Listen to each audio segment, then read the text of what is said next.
Sir यो के अरे international relation डिपार्टमेन्टमा हजुर जस्तो स्टिम सरहरूको अगाडि यो इस्टर्न फिलोसफी इन इन्टरनेसनल रिलेसनको जुन हाम्रो प्रयास हो, जो चाहिँ हामी नर्वेमा भएको इन्टरनेसनल रिलेसनसिप प्रोग्राममा चाहिँ इस्टर्न फिलोसफी हाम्रो पूर्वीय दर्शन अथवा पौरस्य दर्शन पनि भन्दा रहेछन् होइन, कसरी लाने भन्ने क्रममा हजुरहरूको इन्साइट, हजुरहरूको क्रिएटिभिटी चाहिएको हो। र यसमा चाहिँ अब यी सब कुराहरू भन्दा पनि हामी यसलाई अलिकति अगाडि बढाउँ। यसमा चाहिँ इस्टर्न फिलोसफीमा भएका यो चाहिँ अल्फाबेटिक अर्डरमा छ होइन, भगवान् बुद्धले दिएको, कन्फ्युसियसले दिएको, कौटिल्यको भयो, लाओत्सेको भयो, महात्मा गान्धीको भयो, अनि त्यस्तै गरी हामीले चाहिँ सम्राट अशोकको भयो, अनि त्यस्तै परिवेशमा चाहिँ अलिकति मिथोलोजीतिर जाने र त्यतातिर जाने हो भने चाहिँ महाभारतमा भएका कुराहरू भए। फेरि गोरेको भाषामा, वेस्टर्न भाषा मिथोलोजी है, what is myth for them is real for us because the rishi has examined it. पश्यन्ती भावमा बसेर उनीहरूले रियालिटीलाई देखेको, त्यो चाहिँ इनभोलेन्टरी होइन कि भोलेन्टरी सिनेस्थेसियाबाट देखेको हुनाले it is not myth for us, but in this Western literature that what was there 7th century backward from Jesus, they call it myth.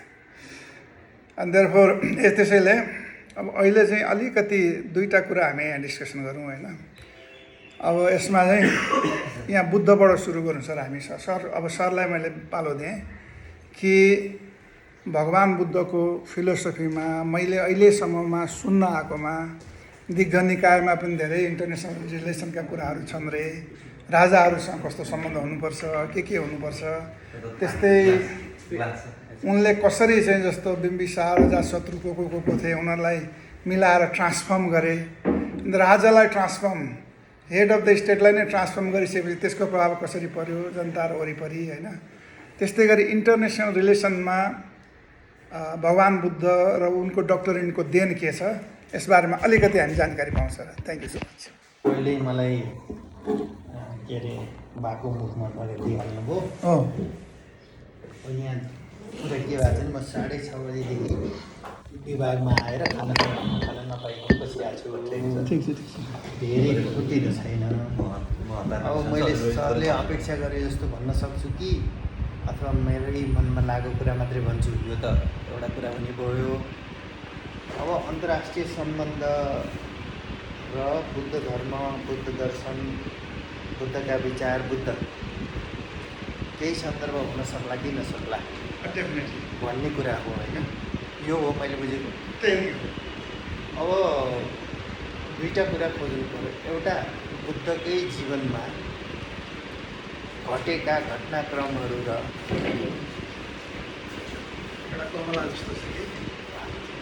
बुद्धको जीवनमा घटेका अन्तर्राष्ट्रिय सम्बन्ध भनेर परिभाषित गर्न सकिने किसिमका घटनाहरू र ती घटनाहरूसित सम्बन्धित बुद्धका दृष्टिकोणहरू एउटा यसमा आधारित भएर हामीले यो चिन्तन गर्न सकिन्छ।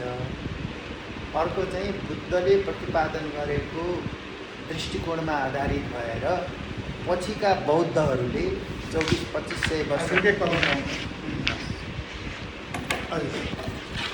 यो सरलाई नै दिएँ मैले किनभने म गएपछि नि यो चलाइदिनुपर्छ नि।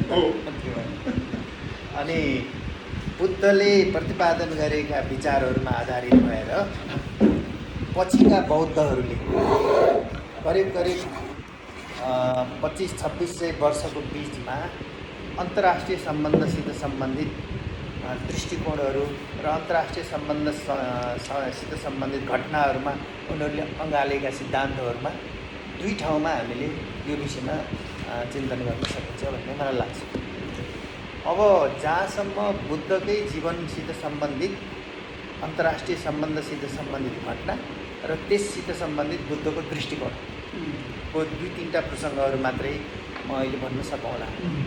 एउटा त बुद्धको जुन घरबार छोडेर ज्ञानको खोजीमा महाअभिनिष्क्रमण गरे बुद्धले, अथवा सांसारिक जीवनलाई त्यागे, जसलाई महाअभिनिष्क्रमण भन्छन्, त्यो त्यसलाई इङ्ग्लिसमा ग्रेट रिनाउन्सिएसन भन्छन् होइन। अब त तपाईँहरूलाई थाहा छँदैछ होला, अङ्ग्रेजीको म त्यति राम्रो मान्छे होइन। अब त्यो महाअभिनिष्क्रमण गर्नुमा परम्परागत रूपमा भनिन्छ कि 4वटा निमित्त कारण देखेर छोडेका हुन्, धार्मिक दृष्टिले यस्तो भनिन्छ। तर भारतका संविधान निर्माता BR अम्बेडकर लगायतका विद्वानहरूले त्यो मामलामा छुट्टै दृष्टिकोण राख्छन्। उनलाई बोधिसत्व भनिन्छ। नियो बुद्धिस्टहरूको गड नै हुन् तिनी अहिले। तपाईँहरूको हिसाबले त अन्तर्राष्ट्रिय कानुनसित सम्बन्धित हुन् BR अम्बेडकर, तर यताबाट हेर्दाखेरि नियो बुद्धिस्टहरूको लागि बोधिसत्व, बुद्ध इन वेटिङ भन्छन् उनलाई। उनले के भन्छन् भने बुद्धले घरबार छोड्ने बेलामा एउटा ठुलो घटना घटेको थियो कपिलवस्तु र कोलीहरूको बिचमा। त्यो बिचमा एउटा नदी बग्थ्यो। नदीको पानी प्रयोग गर्ने सन्दर्भमा ती दुईवटा देशहरू भनौँ न, अहिलेको सेन्समा त देश, अहिलेको हिसाबले त के देश भन्ने त्यतिखेर, तर दुईवटा ट्राइबहरूमा भनौँ न समूहका बिचमा ठुलो झगडा भयो। झगडा हुँदाखेरि बुद्धले चाहिँ झगडा गर्नुहुन्न पानीको बारेमा, उनीहरू पनि हाम्रा माओलीतिरका मान्छे, हामी कपिलवस्तुका साक्यहरू र उनीहरूको झगडा गर्नुहुन्न, मिलेर प्रयोग गर्नुपर्छ भनेर उनले दृष्टिकोण राखे। त्यो दृष्टिकोण कपिलवस्तुका साक्यहरूको दृष्टिकोणमा देशद्रोह भयो। देशको पक्षमा बोल्नुपर्नेमा जोसित झगडा परिरहेको छ उसको पक्षमा बोलेको कुरा आयो। त्यसपछि त्यो कपिलवस्तुका साक्यहरूको सङ्घ बस्दाखेरि उनलाई यो सजाय स्वरूप 3वटा मध्ये एउटा सजाय दिनुपर्छ भन्ने मत आयो। एउटा सर्वस्वसहित सर्वस्व हरण गरेर उनका परिवारलाई चाहिँ सामाजिक बहिष्कार गर्ने, अर्को चाहिँ उनले स्वेच्छाले निर्वासनमा जाने, अर्को मृत्युदण्ड दिने। 3वटा कुरा आइसकेपछि उनले चाहिँ सबै कुरा विचार गर्दा मृत्युदण्ड त सबभन्दा कठोर भइगयो, अनि आफ्ना बाबुआमा लगायत परिवारलाई सामाजिक बहिष्कार गर्ने कुरा, सर्वस्व हरण हुने कुरा ठुलो नोक्सानको हुने भयो। बरु म स्वेच्छाले नै को अवस्था आउँदाखेरि उनले चाहिँ स्वेच्छाले नै छिमेकी कुनै ठुला देशहरूसित पनि यो कुरा नबताउने शर्तमा स्वेच्छाले घरबार त्यागे। यो यस अर्थमा के भन्न सकिन्छ भने यो दृष्टिकोण अनुसार बुद्धको घरबार त्याग्ने घटना नै एउटा अन्तर्राष्ट्रिय सम्बन्धमा उत्पन्न भएको जटिलताबाट उनी घरबार त्यो कन्फ्लिक्ट भइसकेपछि त्यो कन्फ्लिक्ट नहोस् गर्न जाँदाखेरि हुन्छ भन्ने हिसाबका कन्फ्लिक्ट गर्नलाई साक्य सङ्घ बस्यो। उनलाई ठुलै कोलीहरूलाई सजाय दिनुपर्छ भनेर आर्मीको चिफले अध्यक्षता गरेका थिए। अनि तर उनले चाहिँ कन्फ्लिक्ट गर्नुहुन्न, दुई पक्षबाट एउटा समिति बनाएर छानबिन गरेर एक किसिमले रिसोल्युसनमा जानुपर्छ भन्ने उनको दृष्टिकोण। त्यो हुँदाखेरि हाम्रो साक्यको विपक्षमा बोल्यो उसले भन्ने यस्तो भयो। अनि त्यसपछि उनले शर्तसहित उनले घरबार त्यागेपछि उनले चाहिँ यो संसार यस्तो झमेलामा पसेको संसार, मानिसहरूको बिचको द्वन्द्व, दुःख, अभाव, यी सबै कुराको समाधान के हुनसक्छ भन्ने खोजी गर्ने क्रममा बोधि अथवा ज्ञान अथवा इन्लाइटनमेन्ट प्राप्त गरे भन्ने एउटा दृष्टिकोण छ। यसर्थमा सुरुदेखि नै बुद्धले चाहिँ दुई देशको बिचमा, छिमेकीहरू बिचमा अन्तर्राष्ट्रिय सम्बन्धमा एउटा समझदारीपूर्ण दृष्टिकोण राख्थे। यो कुरा चाहिँ हामीले त्यहाँभन्दा अगाडिका कुनै अन्तर्राष्ट्रिय राजा अथवा चाहिँ प्रिन्सले बोलेको हामीले देख्छौँ कि देख्दैनौँ। पश्चिमाहरूले हामी नै सबै विचारका उत्पादक हौँ, जननी हामी नै हो भन्ने भने जस्तै हामी त यो ईसापूर्व 5 करिब 600 वर्ष अगाडि त हाम्रो त गणतन्त्र थियो, डेमोक्रेटिक गणतन्त्र थियो कपिलवस्तुमा। अब पश्चिममा उत्पन्न भएको गणतन्त्रभन्दा त्यो चाँडै भएन त? यो किसिमले सोच्नुपर्छ भन्ने एउटा मेरो भनाइ। दोस्रो, उनकै जीवन अवधिमा ठुल्ठुला दुई देशका बिचमा, तत्कालीन अवस्थाका दुईवटा देशका बिचमा द्वन्द्वहरू भएको हामी देख्छौँ।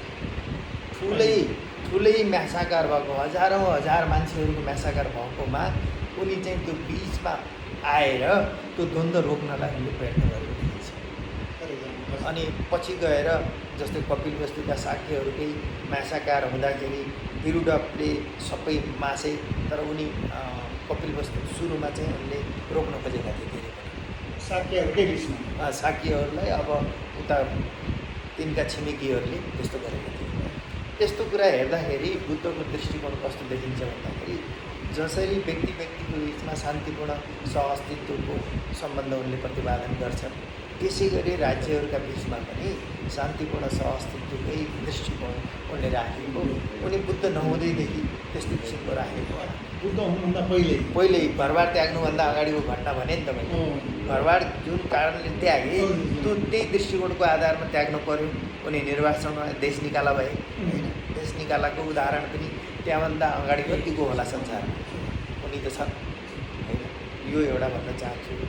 दोस्रो चाहिँ अन्तर्राष्ट्रिय सम्बन्धमा बुद्धले प्रतिपादन गरेका पञ्चशील भन्छौँ नि, एउटा मानिसले सामान्य बुद्धको अनुयायी हुने जो व्यक्ति हुन्छ, जसलाई बुद्धिज्मको भाषामा उपासक के पुरुष रहेछन् उपासक, महिला रहेछन् उपासिका भन्छन्। उपासक र उपासिकाले सामान्य पालना गर्ने 5वटा सिद्धान्त छन् होइन। झुट नबोल्नेदेखि लिएर अनि के अरे पर स्त्री गमन नगर्नेदेखि लिएर 5वटा जुन छन्, हामीले त्यो सजिलै भेटाउँछौँ। ती 5वटा सिद्धान्तलाई विशेष गरी 50को दशकपछि इन्डियाका जवाहरलाल नेहरू र चाइनाका चाहिँ चाउयनलाईको पहल गर्नेमा अन्तर्राष्ट्रिय सम्बन्धको के असंलग्न अन्तर्राष्ट्रिय सम्बन्ध जुन थियो त्यसमा पञ्चशील भनेर 1954मा भारतको न्यू दिल्लीमा डिक्लेयर गरियो। त्यो पञ्चशीलको सिद्धान्तपछि बाङदुङमा गएर असंलग्न सम्मेलनमा बाङदुङमा जुन सम्मेलन भयो हो त्यसलाई पनि एक्सेप्ट गरियो र असंलग्न परराष्ट्र नीतिमा पञ्चशीललाई एक किसिमले मानियो। पछि गएर त्यसले रूपान्तरण गरेर संयुक्त राष्ट्रसङ्घले पनि त्यसलाई केही हदसम्म स्वीकारेको देखिन्छ। त्यसर्थमा बुद्धको सिद्धान्तमा आधारित भएर त अन्तर्राष्ट्रिय सम्बन्धको दृष्टिकोण नै बनेको छ, पञ्चशील भन्ने छ अन्तर्राष्ट्रिय। यो कुरालाई पनि हेरेर अनि बुद्धले दिएका उपदेशहरूमा राजाले के कुरा पालना गर्नुपर्ने, प्रजाहरूले कस्तो कुरा पालना गर्नुपर्ने भन्ने जस्ता कुराहरू पनि त्यहाँ भएको हुनाले बुद्धको दृष्टिकोण अथवा बुद्ध दर्शनलाई अथवा बुद्ध धर्मलाई अन्तर्राष्ट्रिय सम्बन्धमा त्यहाँभित्रका सन्दर्भहरूलाई खोजेर राम्ररी प्रयोग गर्न सकिन्छ भन्ने मलाई लाग्छ। सर, अब यो राजाले पालना गर्नुपर्ने यिनीहरू चाहिँ बुद्धको अब डिफ्रेन्स त्यो रिलेभेन्स त हजुरले अलिकति भन्नुभयो। यसमा चाहिँ यो माथि भनेको हजुरले भन्ने कुराहरू जुन चाहिँ त्यो वार बिट्विन कन्ट्रिज हो, अनि त्यसपछि ग्रेट रिनाउन्सिएसनको कारण नै त्यो वाटर कन्फ्लिक्ट छ भने एउटा लाइन अफ थिङ्किङ हो। यिनीहरू कहाँ पाइन्छ यस्तो source, where we can get this? अब यो एउटा यो सुरुको कुरा चाहिँ B.R. अम्बेडकरले एउटा किताब लेखेका छन् अङ्ग्रेजीमा, भगवान बुद्ध एन्ड हिज धम्म। भगवान Buddha and his Dhamma,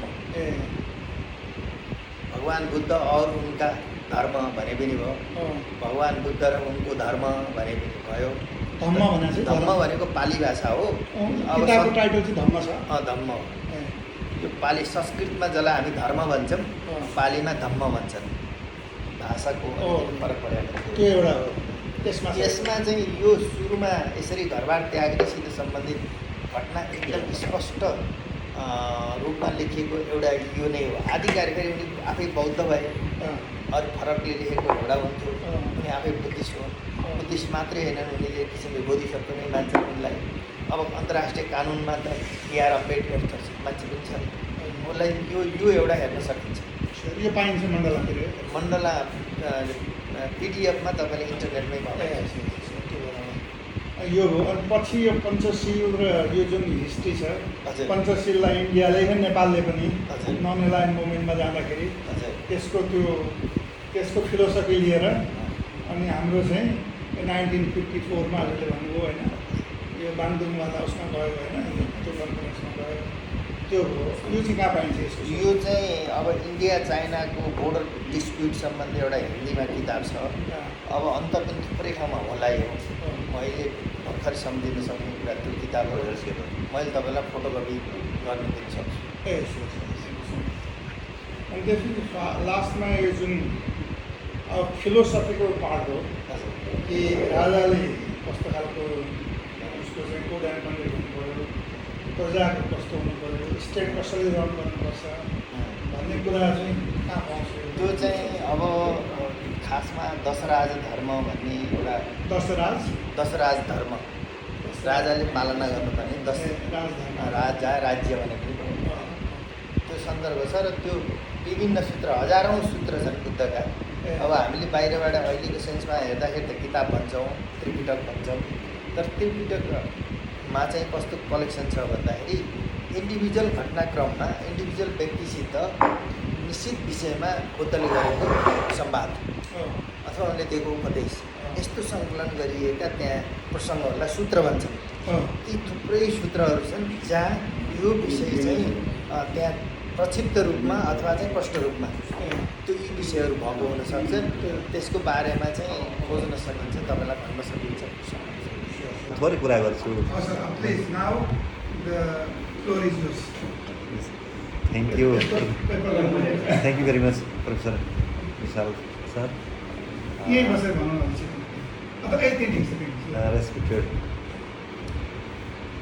Binu sir, Director of International Relationship, Professor Sathak sir, Pedra sir. म बढाउँदै जान्छु बोलौँ यहाँ छ बोलौँ बिस्तारै पढ्छ 3 घन्टासम्म पढाउँदै जाँदा बिस्तारै जाँदा बोल्दै जस्तो पानी दियो तर अलि तर म आज कस्तो हो भने एउटा मिटिङ अलि महत्त्वपूर्ण मिटिङमा एटेन्ड गर्नै पर्ने भनेर 15-20 मिनट म पुगिहाल्न पर्ने हुँदा म केही सिम्बलिक कुरा गर्छु। यो अपर्च्युनिटीको लागि धेरै धेरै सरलाई धन्यवाद र संयोजन गरेर भूमिका निर्वाह गर्ने प्रेम सरलाई पनि धेरै धन्यवाद।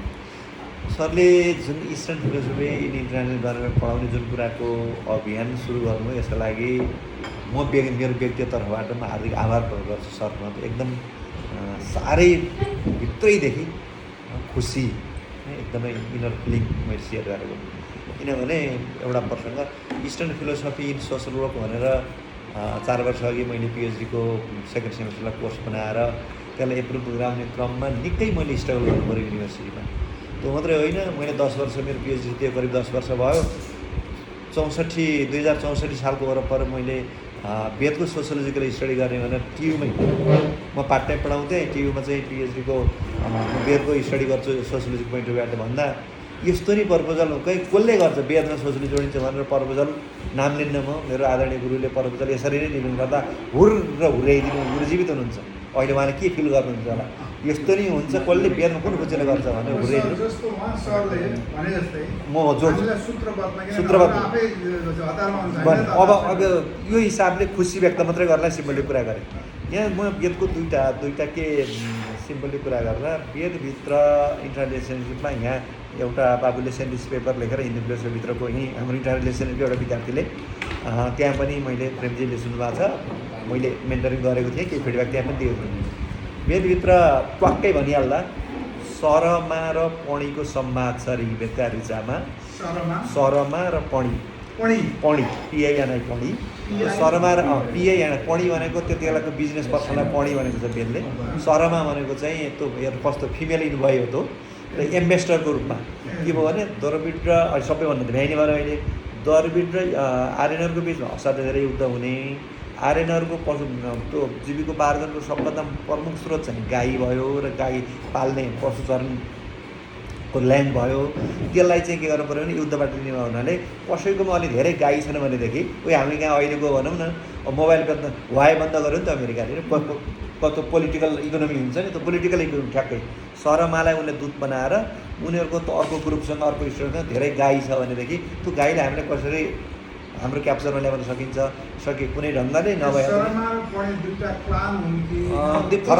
होइन त सम पर्सन फरक पर्सन अनि तिनीहरूको बिचको संवाद उनीहरूलाई चाहिँ एउटा एम्बेसडर अहिलेको भन्दा एक खालको डिप्लोमेट बनाएर शर्मालाई डिप्लोमेट बनाएर उनीहरूसँग डाइलग गर्न पठाएको छ क्या पणीसँग शर्मालाई। त्यो चाहिँ ऋग्वेद त अब केमा छ संहितामा छ कवितामा छ त्यसको संवादै छ होइन। हामीसँग प्रुफ चाहियो भने ऋग्वेदको ऋचामा शर्मा पणी संवादै छ। म हजुरलाई चाहिँदाखेरि त्यो म हजुरलाई सेयर गर्न सक्छु। अनि त्यसका बारेमा अरू चर्चा भएका प्रसङ्गहरू पनि लिटरेचरमा पाइन्छ। मैले यति सानो कुरा गरेँ। त्यसपछि दशराज्ञ युद्ध छ। मैले अस्ति नै हजुरलाई यसो टेलिफोनमा पनि कुरा 10 राज्ञ युद्ध यो दशराज्य भनेको 10वटा राज्य बिचको युद्ध हो क्या त्यति बेला। भन्दा त्यहाँ दशराज्य लेखिएको छ, राज्य त खास चाहिँ अब अहिले हामीले बुझ्दा त्यो 10वटा राज्यहरू बिचको युद्ध हो। त्यहाँ चाहिँ यो डिडी गोस्वामी इन्डियन मार्क्सिस्ट भन्छ क्या, डिडी गोस्वामीको किताबमा प्रष्ट त्यसको चर्चा छ। र DD Goswami KOSAMBI DD Goswami, Damodar Dharmanand Goswami, Damodar Dharmanand Goswami इन्डियामा उनको थुप्रै पब्लिकेसन छ, अथेन्टिक पब्लिकेसन हो जस्तो लाग्छ मेरो बुझाइमा। उनले त यसो चर्चा गर्छ मेटलिस्टिक पोइन्ट अफ भ्यूबाट वैदिक हिस्ट्रीलाई उनको एनालिसिस छ त्यहाँ। त्यो दशराज्य युद्धको बिचको वार छ त्यहाँ। अब महाभारतमा आउँदाको वार त फरक भयो, महाभारतभन्दा उसको पिरियड त कालखण्ड धेरै पहिला छ। ऋग्वेदिक पिरियडमै त्यो दशराज्य युद्धको बिचको वार छ। वारका पोलिसीहरू छन् होइन, अनि वारका रुलहरू छन्। अनि वार जित्नका निम्ति कसलाई त्यहाँ अब राजन्य र पुरोहितको बिचमा कसले भनौँ न वशिष्ठलाई बनाउने कि कुनले घात गरेको, कुनले अगाडि गरेका, सेनापति फेर्ने राख्ने आदि इत्यादिका कुराहरू त्यो दशराज्य युद्धमा झल्कन्छ। त्यसपछि अर्को मेरो बुझाइमा यज्ञ एज अ पोलिटिकल इन्स्टिट्युसन मैले लेखेको पनि छु। यज्ञ ऋग्वेदिक पिरियडको अहिले हामी जसरी सोसल इन्स्टिट्युसन भनेर भन्ने गरेका छौँ, भेजा रोदी भनेर खुब पढाइन्छ, गुठी भनेर पढाइन्छ, यिनै मात्रै चर्चा भए। मैले धेरैपल्ट कन्फरेन्सहरूमा भन्ने गरेको छु मेरो गुरुहरूसँग पनि, यज्ञ एक्चुअल्ली आर्यनहरूको सोसल इन्स्टिट्युसन हो। यसलाई कोर्समा राखेर पढाइनु पर्ने। यज्ञ सोसियल कल्चरल इकोनोमिक एउटा सोसल इन्स्टिट्युसन हो। त्यसले सोसियल इन्स्टिट्युसनको पनि रोल प्ले गरेको छ, इकोनोमिक इन्स्टिट्युसनको पनि रोल प्ले गरेको छ, रिलिजियस इन्स्टिट्युसनको पोलिटिकल इन्स्टिट्युसनको रोल प्ले गरेको छ हो। किनभने त्यति बेलाको पोलिसी मेकर भनेको पुरोहित हुन्थ्यो। पुरोहित र राजन्यको संयोजनबाट पोलिसी बन्थ्यो। त्यो यज्ञको लिडरसिप चाहिँ पुरोहितले गर्थ्यो। यज्ञको लिडरसिप पुरोहितले गर्थ्यो। पोलिसी मेकिङ सेन्टर थियो क्या यज्ञ भनेको है त्यति बेला। यज्ञ पोलिसी मेकिङ सेन्टर थियो, कस्तो खालको पोलिसी बनाउने। र त्यसबाट कहीँबाट एउटा त्यति बेलाको रिसोर्स होल्डिङ र रिसोर्स एक्सटेन्सन गर्न भनेर युद्ध हुन्थ्यो। खुब कन्फ्लिक्ट ओरिएन्टेड छ वैदिक मेरो के अरे कन्फ्लिक्ट इन वैदिक सोसाइटी भनेर मेरो एउटा आर्टिकल पब्लिस भएको छ कता। त्यो यति धेरै कन्फ्लिक्ट छ त्यहाँ। त्यो कन्फ्लिक्ट गर्न जानभन्दा पहिला यज्ञ सम्पन्न गरिन्थ्यो भनेको अग्निको पूजा गरेर, अग्निसँग आशीर्वाद मागेर होइन। आगो त सम्म त शक्तिशाली थियो। आर्यनहरूको रिसोर्स एक्सटेन्ड गर्नका निम्ति आगो लिएर आगोलाई संरक्षण पनि गर्ने, आगोलाई आगोलाई संरक्षण पनि गर्ने, त्यसलाई परिचालन पनि गर्ने हिसाबमा यज्ञको सुरुवात भएको वास्तवमा। अनि त्यसको लिडिङ गर्ने काम कसले गर्यो? पुरोहितले गर्यो। अहिले सर मिथ भन्नु यसलाई पछाडि कतिले मिथ पनि भनिदिन्छन्। अहिले त्यो अग्नि आह्वान होइन, अग्नि त हिजोका ऋषिहरूले साधना गरेर अग्नि आह्वानै गर्थ्यो, अग्नि बोलाउँथे मन्त्र साधनाले भन्ने पनि छ। त्यो मिथको कुरा अर्कातिर होला। यस आगो भौतिक चेपको हिसाबमा हामी सोसियोलोजीको विद्यार्थीको हिसाबले त्यति बेलाको लिभलीहुडका निम्ति सबभन्दा साधन स्रोत विस्तार गर्नलाई प्रमुख साधन चाहिँ के थियो भने आगो थियो, अग्नि थियो। त्यही भएर ऋग्वेदको पहिलो मन्त्र ओम अग्निमीडेबाट सुरु हुन्छ। ऋग्वेदको पहिलो अध्यायको पहिलो शब्द नै ओम अग्निमीडे, अग्निको प्रार्थना छ। त्यो अग्नि भनेको यज्ञको मूल। अग्निको संरक्षण र सम्वर्धनकै र नियन्त्रण, संरक्षण सम्वर्धन र नियन्त्रणकै क्रममा यज्ञको सुरुवात भएको त्यो कुरा। यज्ञ कुण्ड त्यसरी बनेका हुन्। अहिले जसरी यज्ञ कुण्ड भने नि, यज्ञ कुण्ड किन पाइयो भने गहिरोमा हुन्छ, आगो हुन्छ त्यहाँ।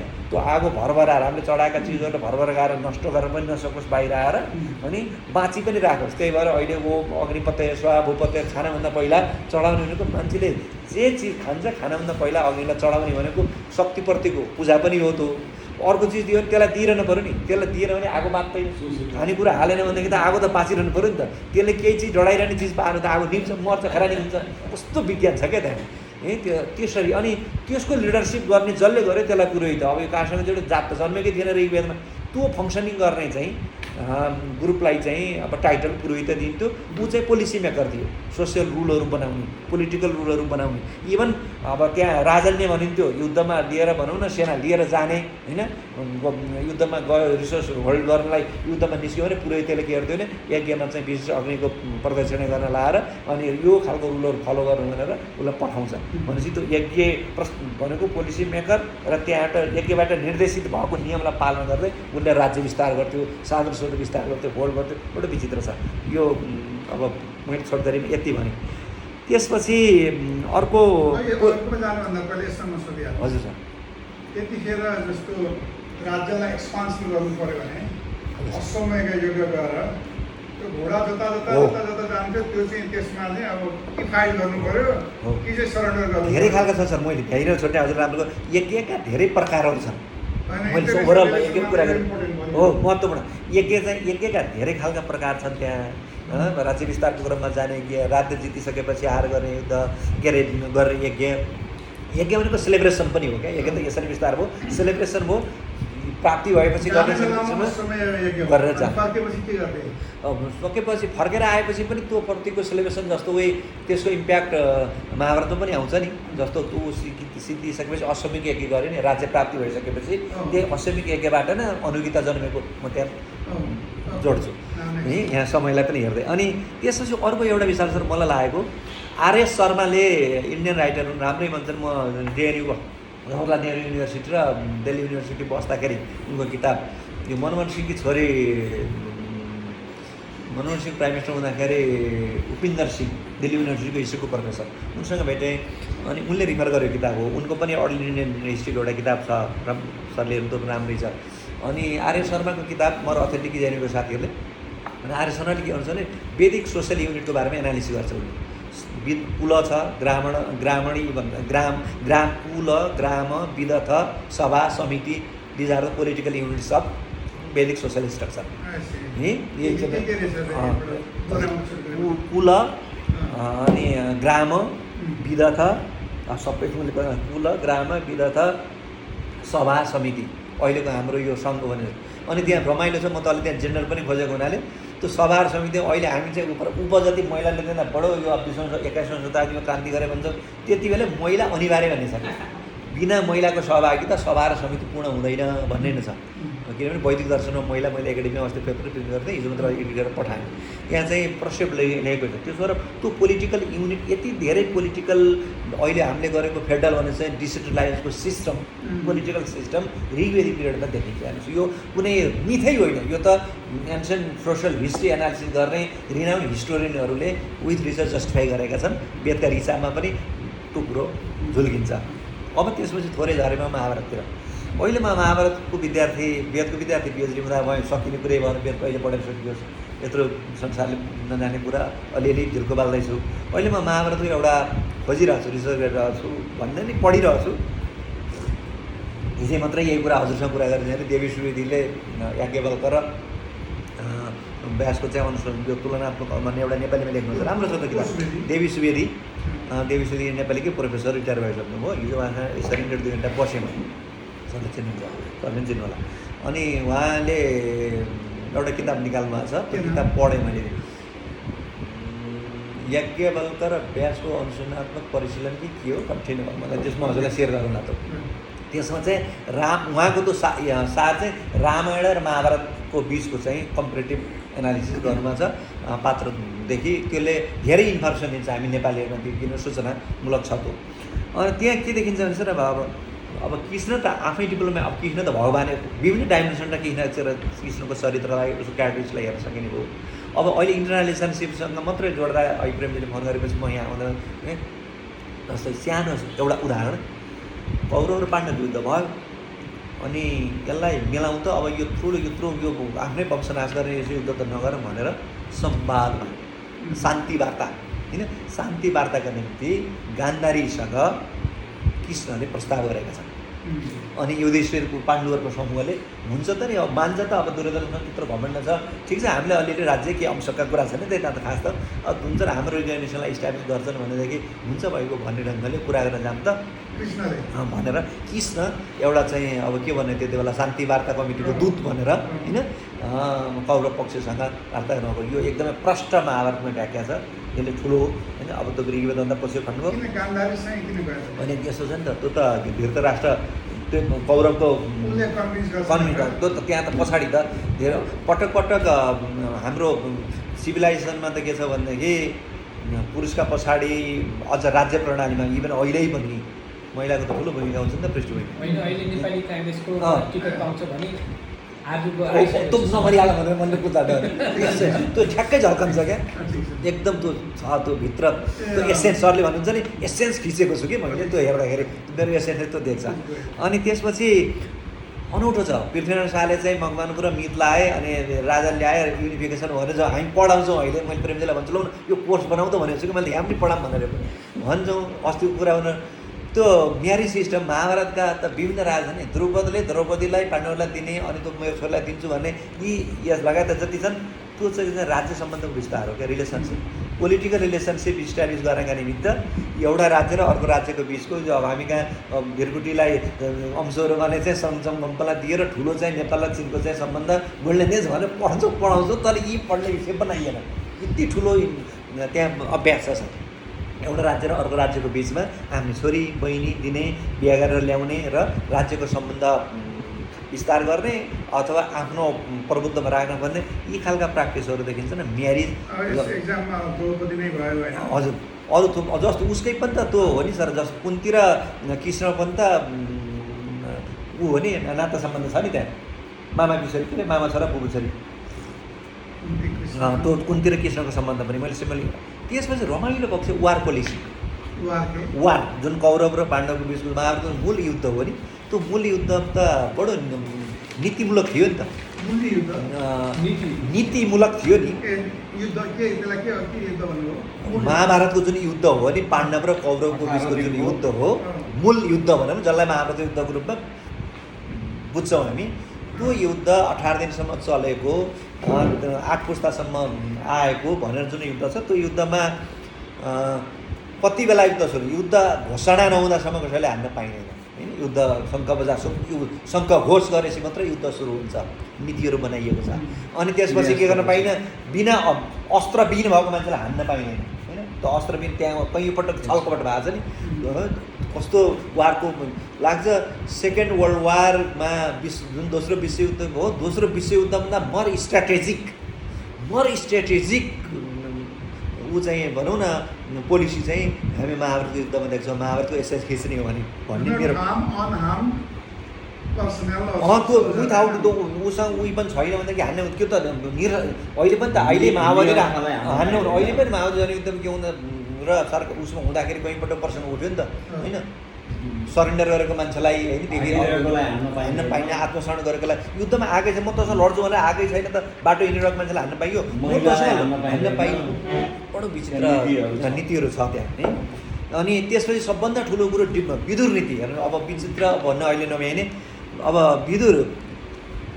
विदुर वास्तवमा कास्ट सिस्टम हेर्ने हो भने हामी कहाँ बाहुल्य मात्रै विदुर प्रश्न त्यति स्तुत्य भए नीति विदुर नीति अहिलेसम्म हामीसँग त्यो प्रभावित छ सूत्र कसरी भयो भन्दा दासीपुत्र हुन् दासीपुत्र भनेको अम्बालिकासँग उसले चाहिँ व्याससँग कुन्तीले समागम दिएकै बेला दासी पठाए दासीबाट जन्मेका हुनुसित एक किसिमले त त्यो काइन्ड अफ इन्टरकास्ट हो नि अहिलेको हाम्रो परिभाषामा इन्टरकास्ट नि लोवर कास्ट होला किनभने दासीपुत्र त दासी होइन त्यहाँबाट जन्मेको मान्छेसँग कत्रो ज्ञान होइन कत्रो विद्वता त्यसैले सिङ्गो त्यति बेलाको नीति बनाउने होइन एउटा पोलिसी मेकर अब के भने अब हामी कहाँ राजपुरोहित भने चाहिँ नि अनि अथवा हामी कहाँ सबभन्दा ठुलो पोलिसलाई उ गरेर केही पऱ्यो भने न्याय कसले फैसला गर्छ भन्दा प्रधान न्यायाधीशले अथवा न्यायालयले होइन संविधानको व्याख्या गरे पनि संवैधानिक अदालत बनाउनुपर्छ के भन्यो अहिले भने चाहिँ घरि केही भयो भने अडचन पऱ्यो भने विदुर कहाँ गएर पुगाउने विदुरको चित्र छ है। त्यसपछि अर्को चाहिँ कन्स्पिरेसी थ्योरी भन्छ नि षड्यन्त्र क्या ट्रिक गर्ने है हरेक त्यति बेला अब शकुनीको त्यो अब त्यत्रो पासा कसरी हुन्छ हाम्रो भान्जारलाई जिताउनु छ होइन भान्जारको राज्य जोगाउनु छ भनेर त्यो शकुनीले अनेक गरी त्यो जुवाकोदेखि लिएर के गर्दाखेरि हराउन सकिन्छ भन्ने धृतराष्ट्रलाई काउन्सिलिङ गरेदेखि लिएर गान्धारीलाई काउन्सिलिङ गर्ने दुर्योधनलाई इमोसनल बनाउने कुरामा शकुनीको अहिले पनि शकुनीको रोल त भनिरहेको छ होइन यस्तो ठुलो भूमिका छ होइन त्यो शकुनीको क्यारेक्टरिस्टिकलाई अब इन्टरनेसनल रिलेसनसिप पढ्ने वार पोलिसी पढ्नेहरूले त त्यो यहाँ त्यो एसेन्सलाई खिच्ने भने ठुलो नलेज लिन सकेला भन्ने लाग्छ। अनि अर्को कुरा गीता मलाई अचम्म लाग्छ मैले हिजो पनि कुरा गरेँ महाभारतको पृष्ठभूमिमा मात्रै गीता जन्मेको यदि महाभारतको युद्ध हुँदैन थियो भनेदेखि महाभारतमा म भीष्म पितासँग कहाँ आफ्नै हजुरबासँग युद्धमा के हो यो सिद्धान्त जान्छु भन्दा तैँले कर्म गर्नुपर्छ भनेर काउन्सिलिङ गरेर कृष्णले जुन कुरा परामर्श काउन्सिलिङ गरे त्यही नै भागवत गीता बनेर आयो युद्ध त जब असमय अहिले असमय कुरा गरेँ, असमय एकदम गरेर अब कृष्ण चाहिँ बिदा भएर फर्केर जब जाने बेला अब द्वारकातिर, अनि त्यसपछि मलाई फेरि तपाईँले त्यति बेला युद्ध मोटिभेट गरेको कुरा त बिर्सेँ। फेरि भन्दा कहाँ मैले पनि जस्तो आज सम्झेको छु त नि अहिले भनेर, अनि उनले धेरै अनुनय रिजेक्ट पनि गर्छन्, पहिला धेरै अनुनय विनय गरिसकेपछि मात्रै अनि पछि ल त्यसो भने भन्दा भागवत गीताभन्दा फरक खालको काउन्सिलिङ हो, किनभने युद्ध सिद्धिसकेको थियो होइन। युद्ध सिद्धिएर राज्य प्राप्ति भइसकेपछिको काउन्सिलिङको फरक छ। त्यसलाई अनुगीता यस्तो राम्रो अनुगीता भनेको अश्वमेध पर्वको सार हो। अर्को चाहिँ भीष्म पर्वको सार हो। भागवत गीता भीष्म पर्वबाट आएको, जुन युद्धमा अर्जुन युद्धको सेनापति भएर पाण्डव पक्षको सेनापति भएर अर्जुन हो, उतापट्टि चाहिँ भीष्म पितामह चाहिँ कौरव पक्षको भएर आएपछि हजुरआसँग लड्नु पर्ने। म हजुरआसँग गएर कसरी लड्ने भनौँ त, उता रस त निस्केर आएपछि खत्तम हुने भयो त। त्यसको पुरा नायक त कृष्ण छन्। अनि कृष्णले चाहिँ इन्द्रलाई मोटिभेट गरेर सारा जे काउन्सिलिङ गरे त्यसको एसेन्स चाहिँ के हो, भागवत गीता बनेर आयो। तर युद्ध सिद्धियो, युद्ध सिद्धिएपछि अनुगीताको बारेमा धेरै कम मात्रै मान्छेलाई चर्चा छ। अहिले पनि म अनुगीता यहाँ एमपिलको विद्यार्थीलाई ल्याएर पढाउँछु। यति धेरै साइकोलोजी छ हेरी, एब्सोल्युट अहिलेको मोडर्न साइकोलोजीमा महाभारतको युद्ध सिद्धिसकेपछि अनि त्यसपछि मान्छेमा के हुन्छ, हामीले किन युद्ध गऱ्यौँ, त्यहाँ त थोरै धेरै प्रसङ्ग छ नि सर, किन युद्ध, आखिर केही त रहन्छ भनेर, संसार केही रहन्छ भन्नेमा हो नि त यसले पुऱ्याउनु खोजेको। उठेर युद्ध प्राप्ति गर्नु थियो, कर्मको कुरा गर्ने गरी उसले मोटिभेट गर्यो। युद्ध प्राप्ति भइसकेपछि त अब त भनेर फेरि कृष्णले बडो फरक ढङ्गले अर्को काउन्सिलिङ दिन्छ उसले। यो फरक त्यसो भएर त्यहाँ ऊ पाइँदैन, भक्ति पाइन्न। त्यो कृष्ण अर्जुनलाई नै हो, अर्जुनले सोधेको, अर्जुनले अनुनय गरेको कृष्णलाई। कृष्णले भन्न चाहेका नि होइनन्। कृष्ण पिता भएर जाने बेला तपाईँले मलाई त्यति बेला भनेको कुरा त कति भयो बिर्सेँ मैले, तपाईँकै मोटिभेसनले काउन्सिलिङ मैले त्यत्रो युद्ध जितेँ भनेपछि मलाई त्यो फेरि एकपटक तपाईँले भन्न मिल्छ, यसमा कारण मिल्छ भन्दा कहाँ जस्तो आएको त्यही आउँछ। तैँले त्यो सम्झेर एकपल्ट भनेको कुरा कहाँ भनेर उसले नमानेको प्रसङ्ग छ। तर उसले धेरै अनुनय विनय गरेपछि ल सुन भने, तर त्यही त होइन भने फरक ढङ्गको काउन्सिलिङ गरेका छन्। त्यो अनुगीताको रूपमा एकदम छ त्यो अनुगीता म हजुरलाई उपलब्ध गराउन सक्छु। म फोटोकपी चाहियो भने हजुरलाई अनुगीता हाटकै म उपलब्ध गराउनु, म अनुगीता मसँग छ। महाभारतको शान्ति पर्वमा आउँछ। अब धेरै कुरा छ सर। त्यसबाट महाभारतलाई बिर्स्यो भने गीता बुझिन्न भन्ने हो। अहिले गीता महाभारत कम चर्चा हुन्छ, महाभारत अर्को ढङ्गले हेरिन्छ, गीता भयङ्कर भनिन्छ। तर गीता जुन गीताको दर्शन भन्यो नि, महाभारतको पृष्ठभूमिमा जन्मेको क्या त्यो त गीता महाभारतको इन्डेप्थ एनालिसिस नहुँदासम्म गीताको सार बुझिन्न, मेरो आउट आउँछ है। त्यसमा त्यो खालको कुरा। अनि बडो पुरुष अहिले सरले भन्नु महिला पात्र ठुलो भयो, कुन्तीको पोलियान्ड्री भन्छन् सर। अब पोलियान्ड्री त वास्तवमा त्यति बेला कहाँ पोलियान्ड्री हो र, त्यो त जानेर पोलियान्ड्री हुँदै होइन। अर्जुनले मैले द्रौपदीलाई लिएर आइसकेपछि मैले 5 पाण्डव युधिष्ठिर जतिलाई सेयर गर्नुपर्छ मेरो श्रीमती भने उनका मनातो पनि थिएन। द्रौपदीलाई मैले 5वटा पतिलाई अप्नाउनुपर्छ भन्ने पनि थिएन है।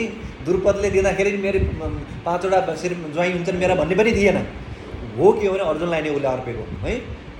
त्यो भए उनीहरूले त्यहाँ पछि भनेको पनि त छ नि, अन्तत द्रौपदी स्वर्ग गएनन्, स्वर्ग पुगिनन्, बिचारमा तँ हुनु पछाडि के छ भने तैँले 5वटा पति बराबर हुनु पर्थ्यो, तर त लोयल अर्जुनप्रति थिइस् भन्ने पनि त्यहाँ पछि स्वर्ग जानेलाई त्यो प्रसङ्ग नि। त्यसो भएर कुन्तीले के अरे भने त्यहाँ कस्तो वार हेर्नु न, जब टुहुरा हामी कहाँ हुन्छ नि, टुहुरो भइसकेपछि अनि अरूबाट अपहिलित भएर शत्रुसँग हारिसकेपछि के गर्नुपर्छ भने आमाले चाहिँ सधैँ टुहुरा छोरालाई हुर्काउँदाखेरि होइन, म हजुरआमाले मलाई स्कुलिङ गरेको त्यो अस्ति हजुरले जोडेको त्यहाँ त्यो एसेन्स खिच्छु कि 5 वर्षको टुहुरो मेरो बुवा, अनि हजुरआमाले मलाई कथा सुनाउनुहुन्थ्यो क्या होइन। म 18-20 वर्षको हुँदाखेरि हजुरआमा बित्नु कसरी भने जस्तै ठ्याक्कै त्यो कुन्तीले तिमीहरू कौरवले हामीलाई राज्य दिएका छन्, हाम्रो राज्य कोसे लुटे, अनि तिमीहरू साना छौ, टुहुरा छौ, त्यतिखेर तिमीहरू 5 वर्षको बिचमा कहिले द्वन्द्व हुँदैन, सधैँ मिल्नपर्छ। युनिटी अफ फ्यामिली मेम्बरको, युनिटी अफ ब्रदरहुडको कुरालाई कुन्तीले सधैँ पोर्ट्रेट गर्नु। त्यो भए हुनाले जे ल्याउँछौ बाँडेर खाऊ, जे हुन्छ सह उपभोग गर, बराबर उपभोग गर भन्ने फिलोसफीमा मिसनमा अब त्यहाँ त हामीले एउटा चिज दिएर लिएर आएको छ भनेर नदेखाइकन ठ्याट्ट भने बाँडेर खानु भन्दैन, उसले हेरेकिन पनि देखिन। अब बुहारी लिएर आएको छ भने अब त बाँडेर खाऊ के भन्दिनँ। एउटा सोधिहालेँ ठ्याक्कै यतिखेर आएको बेला, हजुर यो रामायणमा महाभारतमा कुनै पनि इन्टरनेसनल रिलेसनको कन्टेक्स्टमा हजुर दूतहरूलाई हत्या गर्नु हुँदैन, दूतलाई फुट्नु हुँदैन, दूतलाई धम्काउनु हुँदैन भनेर डक्टर इतिहास छ नि, त्यो अलिकति दुवैजना बुद्धलाई पनि भने होला, त्यो यता पनि भने होला।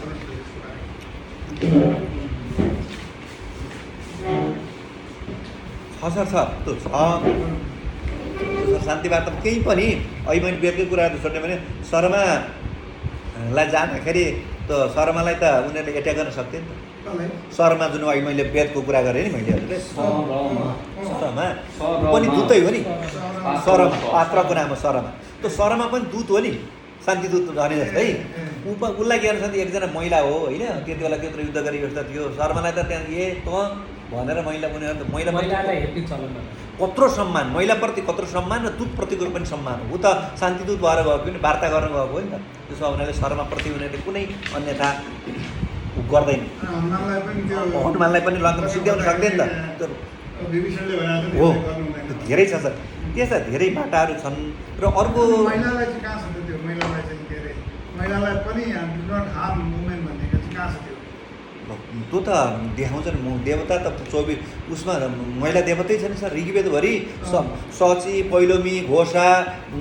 इन्द्रायणी अदिति सब देवता हुन् वेदिकालका वेदका मन्त्रदर्शा ऋषि नै हुन् 400 ऋग्वेदका 10,552 मन्त्रमध्ये 423वटा मन्त्र महिलाले रचेका छन् यो पश्चिमालाई भन्दाखेरि यो अदिति सारा भन्ने नि दिज आर हिन्दू मिथोलोजिकल फिगर भन्न सकिन्छ कि हाम्रोमा त छुट्टै छ यिनीहरू मिथोलोजिकल नै हो नि यिनीहरू हिस्टोरिकल त होइन नि अब यसको अहिलेको जिनोलोजी जोड्न त गाह्रो छ अब त्यो एउटा कुनै पात्र हो त्यो त सोसल स्ट्रक्चर थियो आर्यन भएको कुरा सत्य हो आर्कियोलोजीले इन्डस भ्याली सिभिलाइजेसन त त्यत्रो कालीबङ्गमा म्युजियमै छ इन्डस भ्याली सिभिलाइजेसन पछि आएको भ्याली सिभिलाइजेसन हो आर्कियोलोजी जस्टिफाई गर्छ तर ती कतिपय पात्र मिथकीय बनाइयो होला कथा भनौँ न कथावस्तुमा कन्भर्ट भयो होला महाभारतको कुरा गर्दा जय भारत त जम्मा 800 पर्वको नै थियो के अरे 800 श्लोकको पनि होइन सरी 8000को थियो पछि 1 लाखमा पुग्यो होइन कति थपी यो हाम्रो साहित्यको निर्माण त विचित्र ढङ्गले छ त्यसबाट कति मिथ कति सोसियल कति अब यो हेर्ने त अलि छुट्टै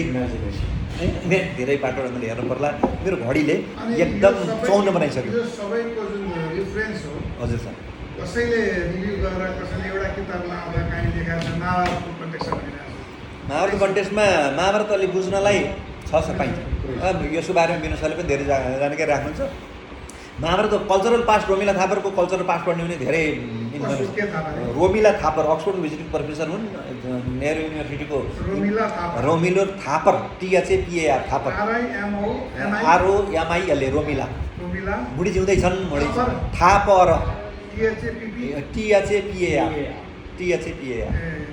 THAPAR रोमिला थापरको थुप्रै किताब छ sir early Indian history lineage to state अनि इन्डियन सोसल हिस्ट्री अनि कल्चरल पास्ट लगायतका थुप्रै पब्लिकेसन छन् अक्सफोर्ड भिजिटिङ प्रोफेसर पनि हुनु हो ऊ हिस्ट्रीको प्रोफेसर हुन् JNU को उनको यसका बारेमा धेरै दान दक्षिणादेखि लिएर यज्ञदेखि लिएर धेरै जोडेर चर्चा गरेका छन् उनले पाइन्छ यो समय र यसको लागि धेरै धेरै धन्यवाद so professor Liu director from China side in this Confucius Institute at Tribhuvan University. So will you please enlighten us what is the relevance of Confucius when it comes to international relations? Now you can think of anything which is relevant for harmonious society at individual level, at collective level. How Confucius is relevant for international relations, statecraft it, and very many different aspects are.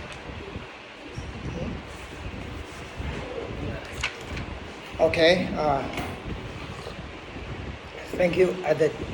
Firstly, thank you for this chance. I meet old friends, and I come here to learn from honorable professor from Norway and the professors.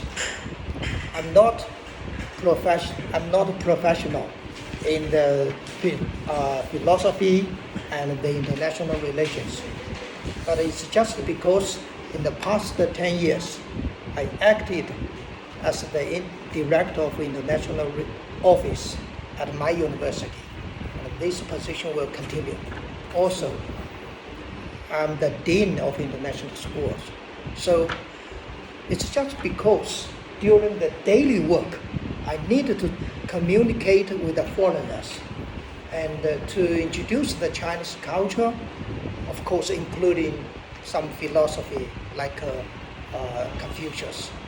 And also I hope to help the foreigner and the foreign students could establish a good understanding to China, So just based on this, I Sure. did some exploration in Confucius. Thank you for your what do you call disclaimer. Yes, yes. So Confucian concerning to the international relations, I think that Confucius, the first point is that the relation between country to country, similar to relation between person to person. So every person should take the other person into consideration, show the politeness, show the humble, show the kindness. Especially, we need to the honesty, and sometimes we will also leave the respect to the others. But for Confucius, the respect is possibly different meaning from the Western side. Like we want to concern the others, Confucius want to concern the others. Mostly, we just leave them alone until they ask us for help. It's not like maybe I think that this guy, this family is under some pressure. I need to go there to save them, to help them, to fight against the others. And this, it's different from the Christian religion, because Christian religion, they will think the God should help, should maintain the whole universe. But for Chinese Confucius, we just consider first, just do our own. If we are better, the neighbor, the others may be benefited from our own better life or better situation, better economy, better politics, anything. So that is the first. The second is that If I understand correctly, first you need to win your own inner battle yes, and establish kindness, all the compassion, altruism and so on. And help only if it is asked for. yes, Not just go and then, okay, Yes. I want to extend compassion, no. yes, There is also responsibility toward the recipient. Yes. That he or she should seek Yeah. the help. So that was very clear. The next one. The second is that Confucius emphasizes the inner thinking. Yes, inner thinking. That is to say, like Confucius proposed, every day we should reflect myself 3 times: morning, noon, evening. What did I do? Am I right? And what the others will see, will evaluate. So this is different from the, I think that the Western, it is similar or close to the Buddhism. We must think, we must feel the meaning. If I paraphrase it, everybody should use world, that means outside this world, Yes, as a mirror for your own reflection, how they perceive you. yes, And then you try to look for your growth and progression yes. based on that reflection and feedback from the world. And a change and the Not others. just a self-righteous kind of thing, Yes. but use world as a mirror. Yes. So you will see, most Chinese people, they will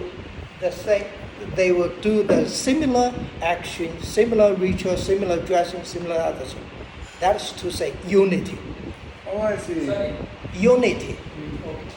Commonness. Yeah. Commonness. Because I wear this like this type. Maybe it's not because of myself I like. I just follow the others. Yeah. And then everyone just follow. Later they follow me, and I follow them. This, and everybody wear this, usually. So that Chinese usually focus on the unity thoughts. This Unity in diversity, so to say. diversity. The people are diverse, but one unifying thing could be a dress, for Yes, example. yes. One, just the thought is unity. Okay. But outside of maybe the little, I wear this Yeah. color, you wear that color. It doesn't matter. But I just raise this example. Okay. तर So, Please continue. Yes. Sir, please continue. so for this, that also the Chinese Confucius Yes, please go ahead. just focus on our own, and so sometimes we can fear not to. So we are not usually Chinese, even government. We seldom say much about the others, like your social system or your politics is not good, it's not bad. No, we will not say this. Even though we have our own idea, our understanding, but we will not speak directly. At least in principle, following the Confucius. Yes. Yes, Okay. yes, just follow. Yes. Please. यहाँ राम्रो Yes, please. Yes, this is the, I think the second. Yeah. Because Confucius emphasizes on the person to person, the social orders of the country. And for the third, Confucius emphasizes wisdom. Wisdom. Emphasize wisdom. Yeah. Emphasize wisdom. It is closely related to the other concept of humble.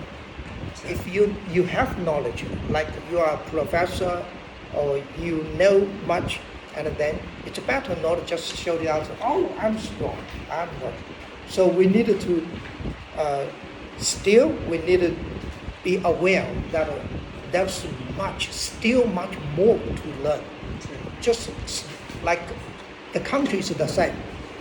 Every country, other country, thinks China develops so fast, so powerful. But for us, no. We think there's much to be done. There's much space to develop our country for the peoples, for the people, and for the country to develop better. So we usually will not show the others. We are wisdom. I'm the doctor. I'm a professor. No, we usually say everybody is the same. And although inside, I would say I'm not a professor. So this is how can I say conservative in one way? Conservative in one way, control. Innerly proud, but apparently humble. That's the Confucius person. The last point is that Confucius proposed is that 人之礼仪性. How to say? It is like kind of virtue, like a kind of virtue. This kind of virtue, I can say that is to do our own job. Our own job. Yes. Our own job, Sure. based on not harming the others. Of course, what I want to say, Confucius is focused on person. Confucius seldom mentioned how about the world, because at that time you see. But Confucius said that if the person can manage himself well, then he can manage a family. If he can manage a family well, then he has the capability to manage the country. Which Yes. So Confucius emphasizes the family or the inner side. So I call it the virtue. The virtue is that do not the others, just do our own job, like a family. So usually Confucius said, a father should set good example to the children. A father also should decide the future of the children.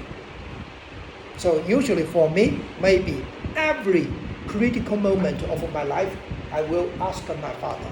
He said, okay, if he said no, we must think my father is right, although maybe it's not good. In modern meaning, this is not good for the country's innovation. If I paraphrase it in international relation context, Yes. meaning that there must be trust and feeling and relationship from the ruler to the people and people to the ruler. And people should trust the ruler as like a father. In some way, Yes. we do not call it the ruler. Ruler, I mean the. Yes, Yeah, we okay. call it is that those who are qualified enough, morality and wisdom, and even the other is that kindness, fairness, and this. Only those who are qualified enough can be worshipped, can be respected as the ruler. Sure. But for a long history, it's not so easy. For example, for the dynasty, usually only one emperor. We think that this name, the family name, this name is decided by the heaven. We must worship the heaven. So it means this family has different or has best quality in this world. So it means these people who are in this leadership position, they have received the mandate of heaven, Yes, right? yes. In the feudal society, Sure. not today. Nowadays is that. In Confucius doctrine, a lot of this mandate of heavens comes. Could you Yes. explain what it is? a little bit? Yes, Confucius do not worship heaven and the others. We have three philosophy roots. One is Buddha, the other is Tao, the third is In Confucius. Tao, this mandate of heaven, there is a very big doctrine around it. Yes, Because it says that yes, for anybody to receive the mandate of heaven, yes, heaven itself will give you a lot of challenges to make you resilient. yes. So that you You're can right. receive the mandate Yes. of heaven. Yes. So You're right. now, having said this, what is relevance to all these things for the international relation today? What is This the idea that we have described, what is the relevance? our relevance to relevance to international? yeah. You mean from Confucius? Yeah, from any Chinese philosophy you can say now. From Okay. Chinese ancient Okay. philosophy or present philosophy. Okay. So for this, I think that it's complex. But I just gave a brief. Thank you. For one thing, it's like Taoism. Taoism, Yeah. concerned about the human, the person, and the nature. Sure. Buddhism, concerned about the inner side of the person. Sure. And Confucianism, concerned about the social order between persons. So that is to say, Chinese, the three main philosophies. Between you and you, between you and nature, between you and others. So these three control the Chinese philosophy of thinking. Shedding on the international understanding. We think that the first is that we must think about ourselves. Not what they like, what we like. We should focus on this. That is from the Buddhism. From the Taoism, just like the world of shared future. The world of a shared future. World of a shared 人类 future, shared Yes. future, shared humanity. Shared humanities. Okay. 人类命运共同体. That is to say, we think that a person could not leave the world, leave the nature independently. And then a country is the same. And since so many countries in the world, Sure. so we are interrelated, interdependent. Sure. to face the big challenges, problems of the world, we should cooperate. We should not just, so Chinese usually show the how to say, the peaceful. We need to get the peaceful, and the world, the Taoism maintain the peace, harmonious between human being and the nature. We need to get this. So that is why, in the long history, China never sent any troops outside of the country. In the history. In the history. Okay. No, it's just because in like Japan, Korea, and the others, long time before, it is a part of, like we call it loosely part of a country, belong to the China, Okay. but later they divided outside. It's like this. So in the modern time, it is clearly that we didn't send any troops. It's like this. If you ask me, how about the Confucius relevance to IR? Yeah. Is that we want Confucius just to focus on our own, and the bordership of the neighbors and the others. I see. I And just- then about the Tao,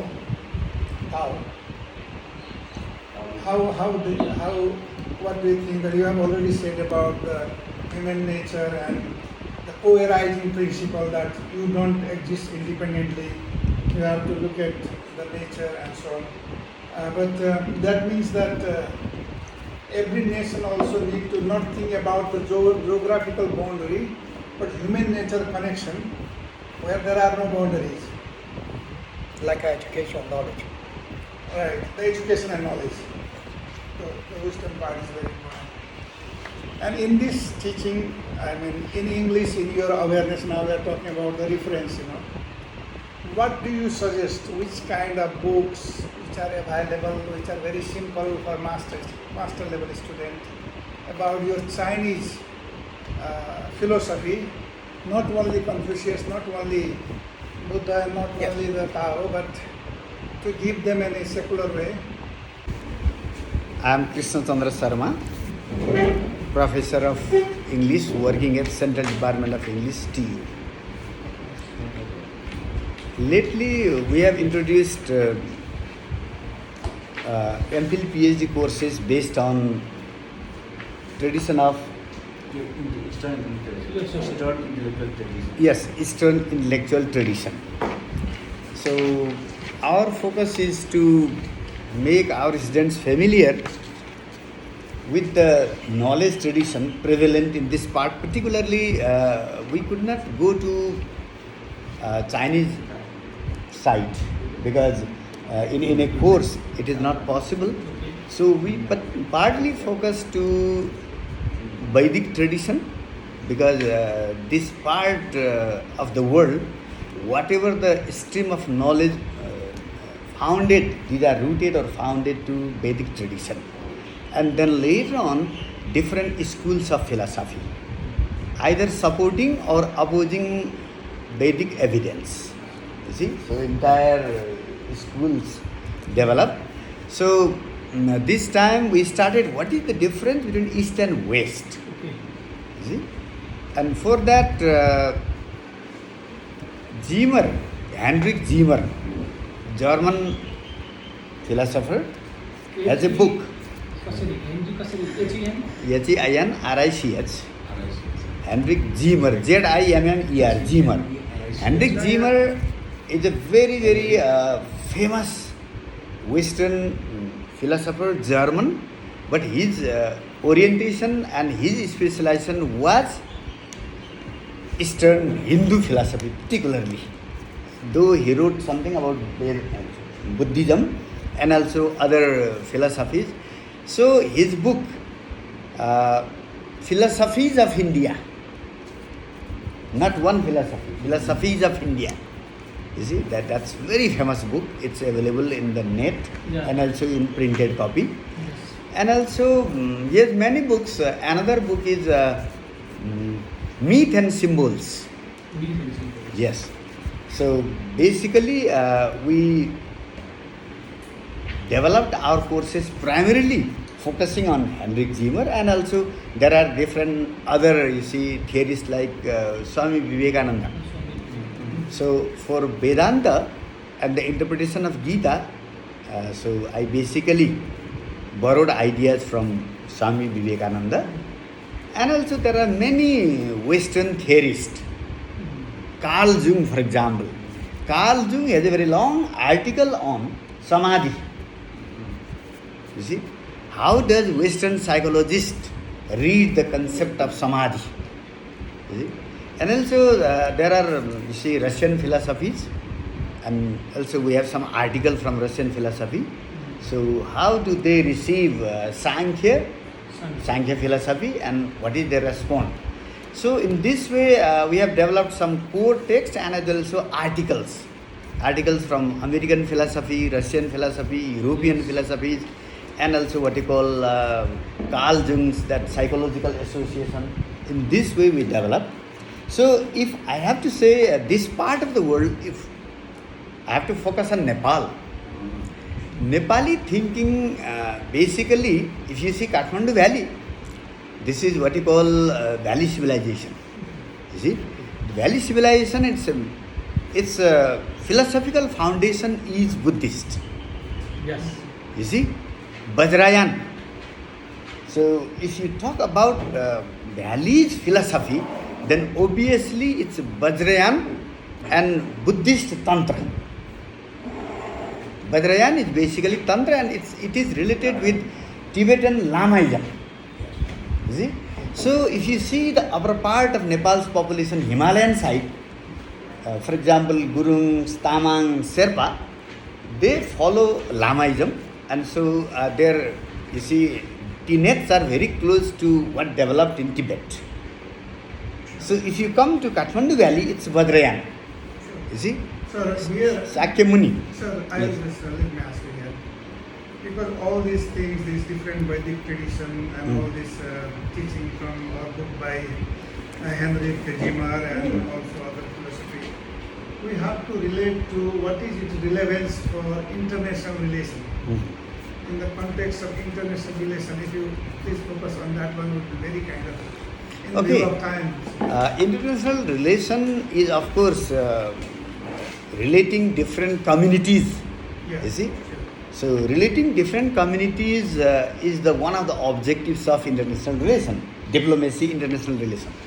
So philosophy is the, what you call, the cream thinking of any culture, civilization. When you have to take the example of the best example of thinking of that part of world, then there comes civilization.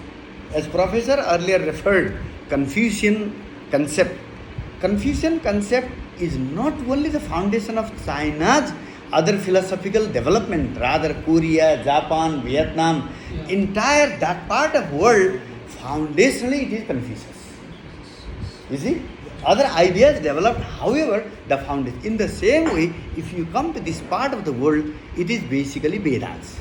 Yeah, so that would You be see? It is basically Vedas, and Vedas are, original Vedic text is called Samhita, basic text, and their interpretation is called Brahmanas. Brahmana is the name of the text, interpretive text. And then, Brahmanas. yes, Brahmana. So Brahmanas are interpretive text of the Samhita, original text of Veda, and then there are interpretive texts as well developed by Gurukulas, that is called Aranyaka. Aranyaka means forest, you know. All in those days, schools and universities used to be in the forest. This Aranyaka. Aranyaka, yes. यो हजुरले जुन के अरे ब्राह्मणास भन्नुभयो यसैबाट Brahminical study भन्ने यसैबाट Yes, of course. The Western used Brahmana. Brahmana basically means intellectual. Sure. Brahmana is not nothing to do with the caste. No, but this Brahmana is this interpretive text. Right? Yes, name of the text. From Veda, it is further progress to Samhita. Yes. And that is the interpretation of that is Brahmanas, And also again further interpretation Aranyaka. Aranyaka. Yeah. And the final interpretation, basically what you call the epistemological interpretation of Vedic text is Upanishads. Yes. So entire, you see, Hindu philosophy, Jaina philosophy and the early Buddhism, its foundational texts are Upanishads. Yeah. So neither Sankhya, nor Nyaya, nor Vaisheshika, nor Mimamsa, nor Vedanta can be discussed without understanding basic concepts of Upanishads. So entire Hinduism and also early Buddhism, Jainism, when they refute, even they're refuting, what you call critiquing, is based on Upanishads. So Veda in this way have 4 types of text. Original mantra text, that is called Samhita text. So these are 4: Rig Veda, Yajurveda, Samaveda and Atharvaveda. Yes. And each of them have Brahman text, each of them has interpretive text, and each of them have Aranyak text, each of them has Upanishadic text. And also, to understand Veda, they have developed some, what you call Vedanga. In order to understand, they developed 6 constitutive part of Veda, they call Vedanga. So first is called Shiksha. Shiksha means phonetics. Shiksha means not education. So in order to understand Veda, you have to know how to pronounce it. That part is called Shiksha. Shiksha is one of the component of Vedanga. It's a phonetics. Yes, phonetics. Phonetics, phonology, orthography. Okay. Second is Kalpa. Kalpa is the provision when and how these Vedic texts to be used. So this is the empirical aspect of Vedic text. That is called Kalpa. So all these rituals are part of Kalpa. Meaning that Kalpa means these Vedic texts or this Shiksha. Application of Vedic Shiksha. Yes, application of Vedic text. Ah. Vedic text, not Okay. Shiksha means how to pronounce Vedic text. You see, Kalpa means when and how these original Vedic mantras to be used. That is Kalpa.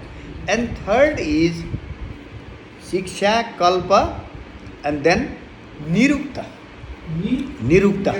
Nirukta is etymology, root of each word, and the main writer is Yask.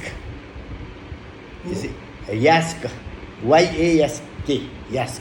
So the main grammarian who first of all developed the etymology of Vedic word is Yask. Yask ko Nirukta. You see, that is also available in English. And fourth is Vyakarana, grammar of, you see, Vedic Vyakarana. Yeah. Later on that was codified by Panini under Astadhyayi. Panini comes later on, hundreds and thousands of years later. Prior to Panini, there was Vedic Vyakarana, you see. And then, fifth is Chanda. All Vedic texts are written in certain meters, Chanda. So, they have Vedic Chanda.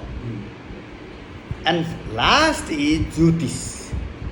Jyotish Siddhanta, not what you call this Phalit Jyotish, what now the astrologers use, but that was basically mathematical portion. Okay, counting. So if you see the foundation of eastern part mathematics, then you have to go to this Vedanga. And 6th part of Veda is mathematics. That is called Jyotish. This kind of thing, Yes. did they also use when they are planning for the war and when to Of course, they did have Siddhanta Jyotish, and also they did have their own, you see, time-keeping machine. You see, shadow, some sort of shadow they used for maintaining the time. So, this is not Phalit Jyotish. Phalit Jyotish is to predict what happens in the future. Siddhanta Jyotish is purely mathematics. So, in this way, Vedic literature is very, very rich. Itself composing 4 integral parts: Samhita, Brahmana, Aranyaka, Upanishad, and then again on the base of 6, what you call 6 is hoot, you can say 6 ladders, one could understand and study Veda. So without knowing Jyotish, without knowing Chanda, without knowing Vyakarana, Nirukta, Kalpa and Shiksha, reading Vedic text is not possible. So that the students are at first taught basic grammar, students are at first taught some meters, only then Vedic texts are taught. In Vedic text, how war and peace are described, and what is the code and conduct which is written there? And Okay. there are some examples. Very, very good question. Each Vedic Samhita has another Upaveda.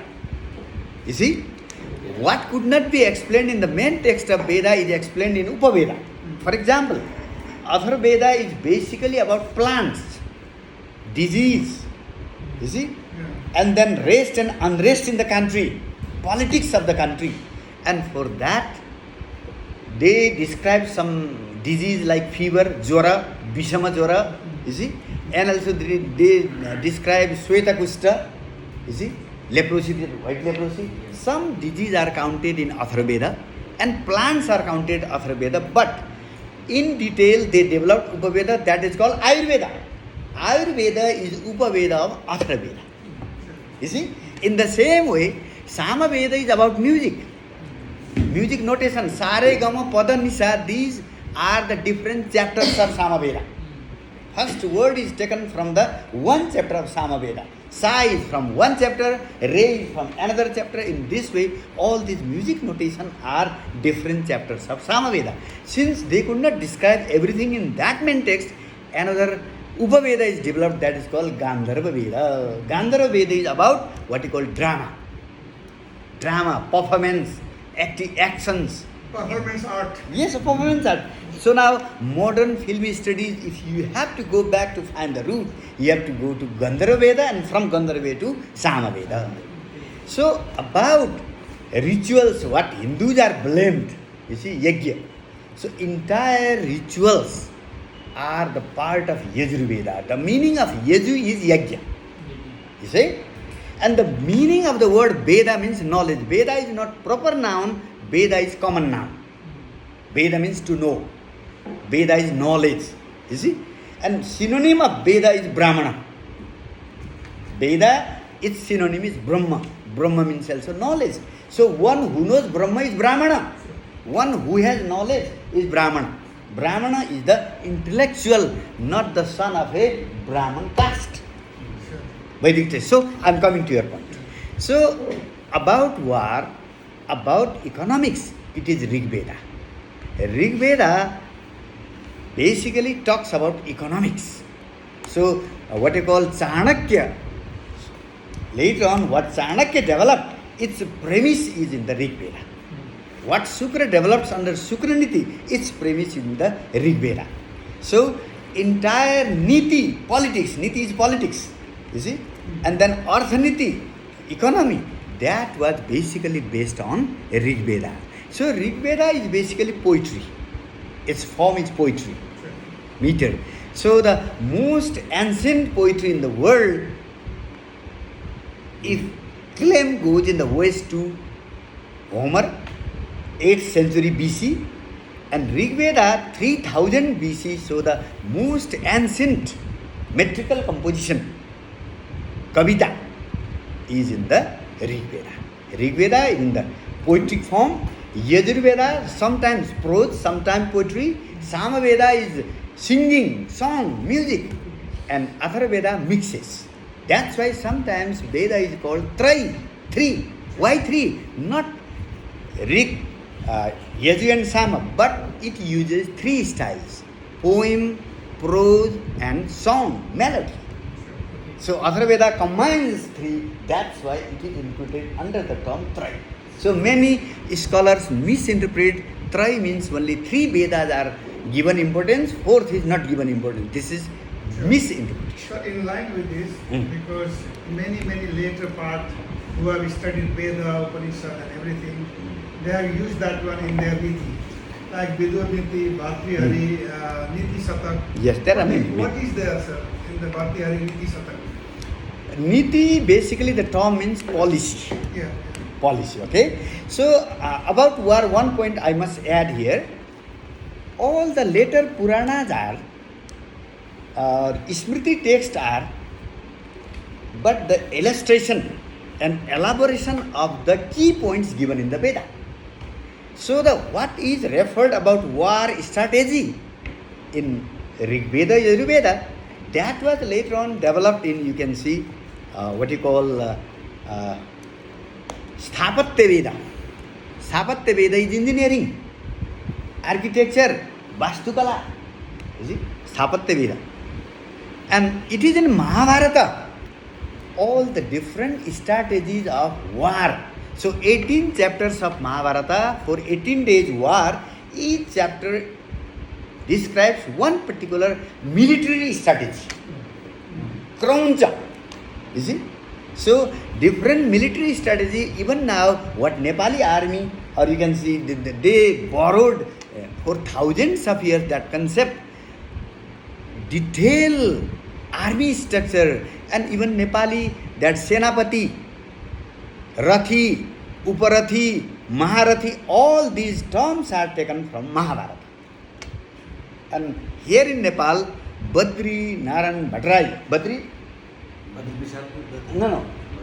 Some Bhadrai was there in Nepal Academy. Yeah, Badrinath Bhadrai. Yes, Badrinath Bhadrai, great scholar in Nepal Academy. It is he who supplied this terminology, just translating English.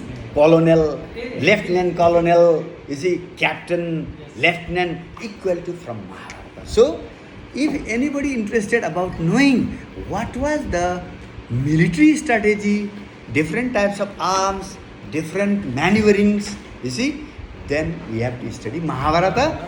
Then we have to relate it with the, you see, Thapatya Veda, and then from Thapatya Veda to Rig Veda. This is backward. Yes. So the root is Rig Veda, more interpretation in Thapatya Veda, detailed illustration in Mahabharata. In the same way, each Purana is one point illustration of Veda. But sometimes they have gone too far. Sometimes they sound to be opposite to what Veda proposes.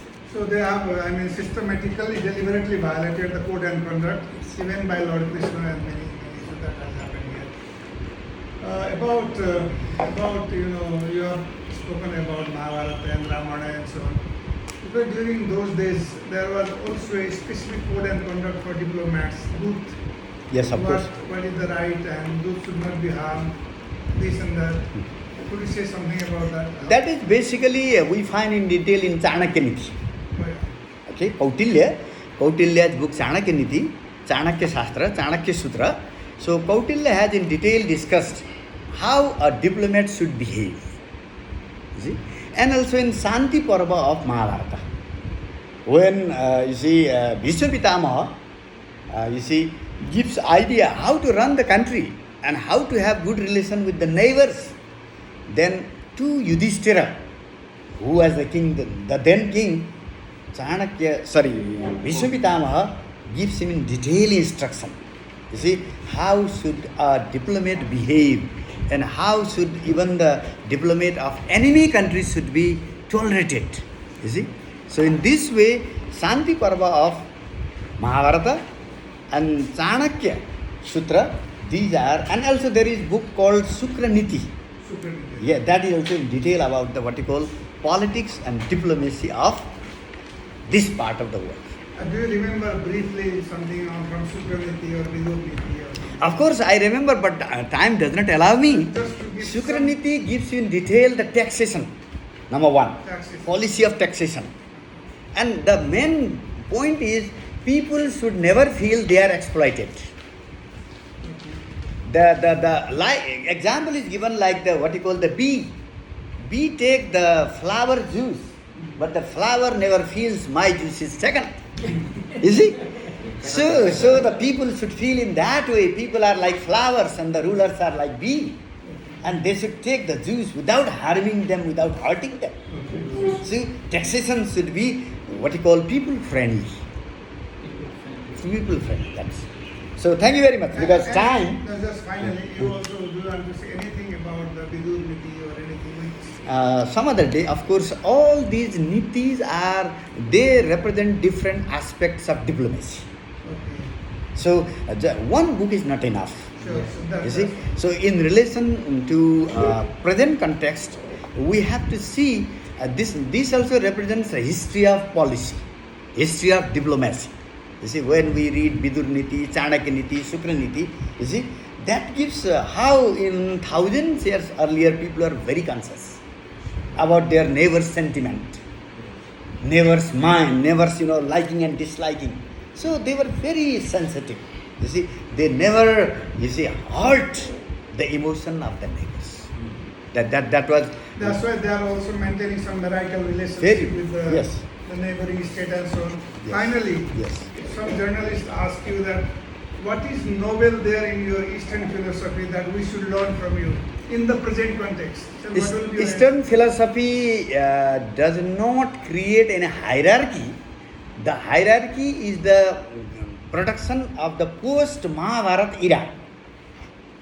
Vedic literature is very egalitarian, you see, progressive, and it's for all. There is no jat, there is varna. Varna is post, Brahmin is professor, Kshatri is ruler, and Vaishya is the banker, businessman, and one who is neither intellect interested, profession ruling interested, economy interested, that person is Sudra. So based on the inner mental Yes, power, Sudra their is not person- Dalit. No, no. Sudra is one who is neither interested in study, nor interested in ruling administration, nor interested business, or you can say economic activities. That person is Sudra. And how we are violating the same kind of understanding from Veda in the present context. That's why it was a completely disarray here. In some country here like Nepal. Present Hindu structure has nothing to do with ancient Vedic structure. It is completely opposed to Vedic Varnashram Vyavastha. It's not birth based. So present Brahmin, Kshatri, Vaishya, Sudra, these are political product of post Mahabharata era. This is political. So that there is a misunderstanding A here. completely misrepresentation. Present Hinduism has nothing to do with Vedic Hinduism. How these value and virtues were not internalized in our governance and education. Why? Because What went wrong? some we people struggle after are many- enjoying, there is the interest of a big group, and they have been for centuries having privilege. So obviously they wouldn't like to give up that privilege. That's what. Thank you, So sir. that means that yes, there is something to do. So thank you very much. Sir, please go ahead. अलिकति चाहिँ मैले भन्ने कुराहरू Maybe in English. because maybe try to speak in English also to make him understandable. So it is not a consolidated idea, but I like to raise the question over every terms and every aspects of the human civilization and the development. First of all, I would like to put the term that Shukra sir pronounced that fire. The starting of civilization is actually the fire.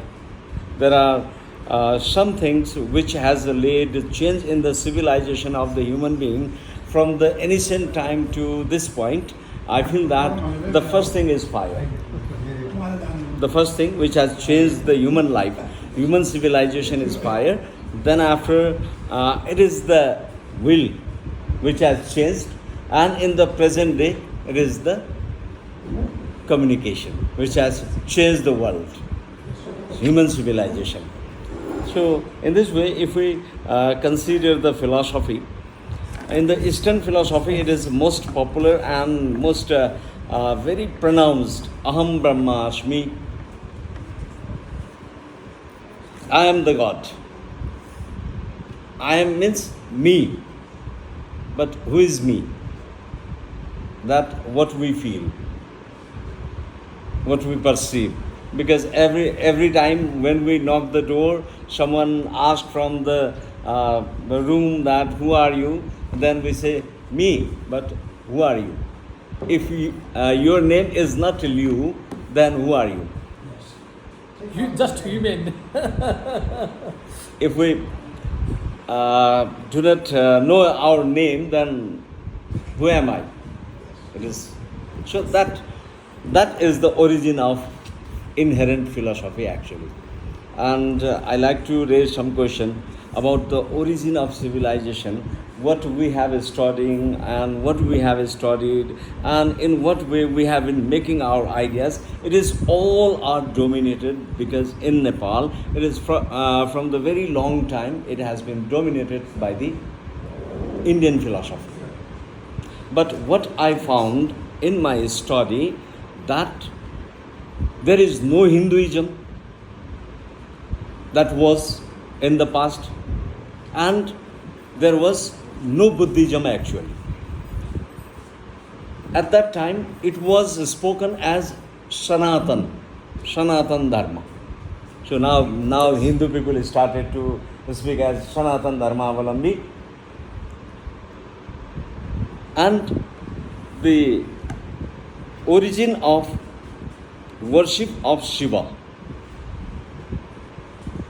on the basis of the available proofs, archaeological facts, not on the basis of concept or the ideas only, but on the basis of archaeological fact. If we define if we find out the proof of worshipping the Shiva, that has started from the Sumerian culture. I found that Sumerian culture. Yes, I'll give you source. But at this time, I have many articles. I wrote many articles, and I can provide, because I'm writing on the writing some articles about the Sumerian culture, Okay. Ashur culture, and the Babylonian culture. I have some writings, so I can provide you later. But exactly at this time, it is not. I'm sorry for that. But later on, I will provide you detail. What are the sources, or what are the archaeological facts, or the stories, or the research works that the different peoples, different scholars has carried out. So it is found. I found that in my study, it has originated from the Sumerian culture, and that then after, if we consider some of the matters, which is basically. I don't know why people believe that. Most of the people in Nepal, they say that Khash is the origin of Caucasian range, Caucasian people. But I don't think so, because most of the civilization that is spread in the Asia and Europe has started from the Middle East and this western part of China, Chinese civilization. In our study also, in our Veda, Purana, if we study such type of books, we'll see that Brahma Varsha, that is Tibet, eastern part of China. Yeah? So most of the civilization comes from this area, Mongolia and China, Uzbekistan, Turkmenistan, this part. And there is a line of mountain, Yes. which separate Europe and Asia. That is the Caucasian range. Yes? And nearby that, there is the Caspian Sea. In the Vedas, it is pronounced as Kashyap Sagar. That is the Kashyap Sagar. And in between, एउटा प्रोग्राममा छु, एकछिनपछि कल गर्छु, एकछिनमा कल गर्छु, म प्रोग्राममा छु.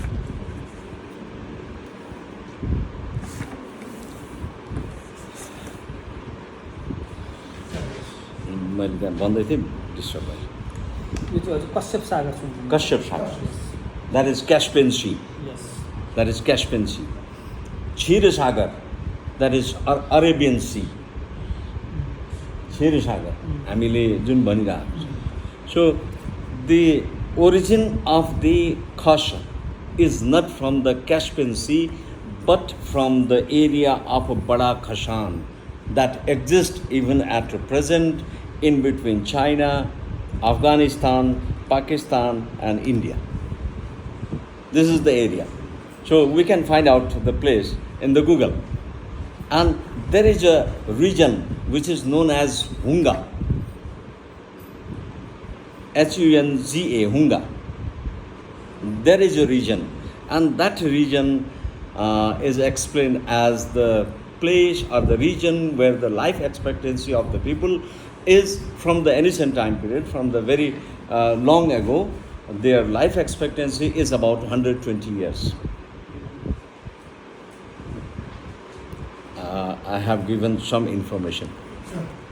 Now, first question, sir, to you, because you started with the Shiva and there is an archaeological fact that this comes from Sumerian kind of. So let's take this historical fact aside. Let's go back to the Shivalogy, okay? Because that we have not covered. In our Muslim tradition here, Shiva is also a Shiva Shankara and all that. And since Shiva was creating a harmony between the different races, Yeah. and for Shiva, there are no untouchable lower, growth, breath, pichas, everything he was treating equally. It's like mouse that we start chasing that there should not be a kind of high and low. Everybody have their place in society. Dakini, Sakini, all these things. So in his marriage ceremony, everybody was joining his marriage ceremony, right? It's a symbolic. I think, so that means a social and ethnic and community and integration of all human beings, right? And that philosophy is also relevant today, I think. Yeah. What do you say about that? So I think that philosophy and culture, these are to some extent it should be differentiated from one another. Sure. Because the philosophy of Shiva, Brahma, Vishnu and Shiva, that is the creator, generator and the destructor, God. In a very That is the simplistic concept. way, yeah. But in this part, basically Shiva was worshipped as a God who looks everyone as a similar. That concept, all are equal. All the living creatures are equal. And they should be respected. They should be protected. And in Hindu mythology also, Shiva worshipped as a God who protects all the living creatures. Sure. That's one thing. The other thing is that, again, when the Shiva is appeared in form of Shankara and so on and so on, there are also stories that from Aryan he had Gauri, from Mongolian he was Parvati, and from Dravidian he has Kali. So he has integrated all. And for the some people in the Paruhang, Sumnima, Paruhang, Sure. there is a history that shows Shiva interpreted in different languages in different ways. And therefore, and Shiva also gave what the Tao is also saying, that the human nature connection. Here in Shivalogy, the nature part is the Shakti part. They are, without that, taking care of nature, then Shi means Ki, Shakti ko Isani. When you remove that Shakti part, then Shiva becomes Sava, like Yeah. dead, it cannot function. And therefore, So as that Tao, or that, what governs everything, the elemental forces of nature, Tao is everything, right? The essence part, right? Tao is everything, but Tao exists everywhere. Tao Yes. exists everywhere. At the same time. That's the Shiva part in the Shivalogy side. It's pervading only what is the operational principle, the Shakti part, the counterpart of Shiva when it comes to manifestation. Then we have the Shakti, and therefore this Shakti should operate in the principle of Shiva, then it creates the harmony. Just like that, if you follow the Tao closely and then if you operation comes from Shakti here in this Shivalogy, in this wisdom tradition. So that way, this ancient idea are also relevant today, and of course this you brought it very nicely. So now, here sir, you are also a scholar of Kautilya, that's why I put it here. Could you say something in English? I'm gradually Sure, okay. moving towards that. Okay, sure. So what is found that I found in my study that the origin of civilization in the beginning, the philosophy, there was two types of philosophy. One is Shaiva, which is popularly known that time. The proper name was Sanatan philosophy, and another philosophy was Buddhist philosophy. generally we speak as Buddhism is the when we talk about Buddhism, we always refer Siddhartha Gautam, but I don't think it is so, because Siddhartha Gautam is the 29th incarnation of the Buddhist Guru.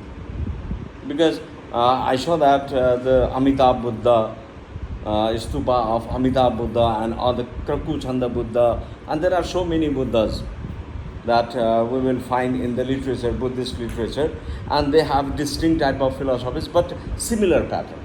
But in the Shaiva philosophy, Sanatan philosophy, what we see that in the later part of the Shaiva philosophy, they joined another type of concept which is called Shakta philosophy. Okay. Shakta.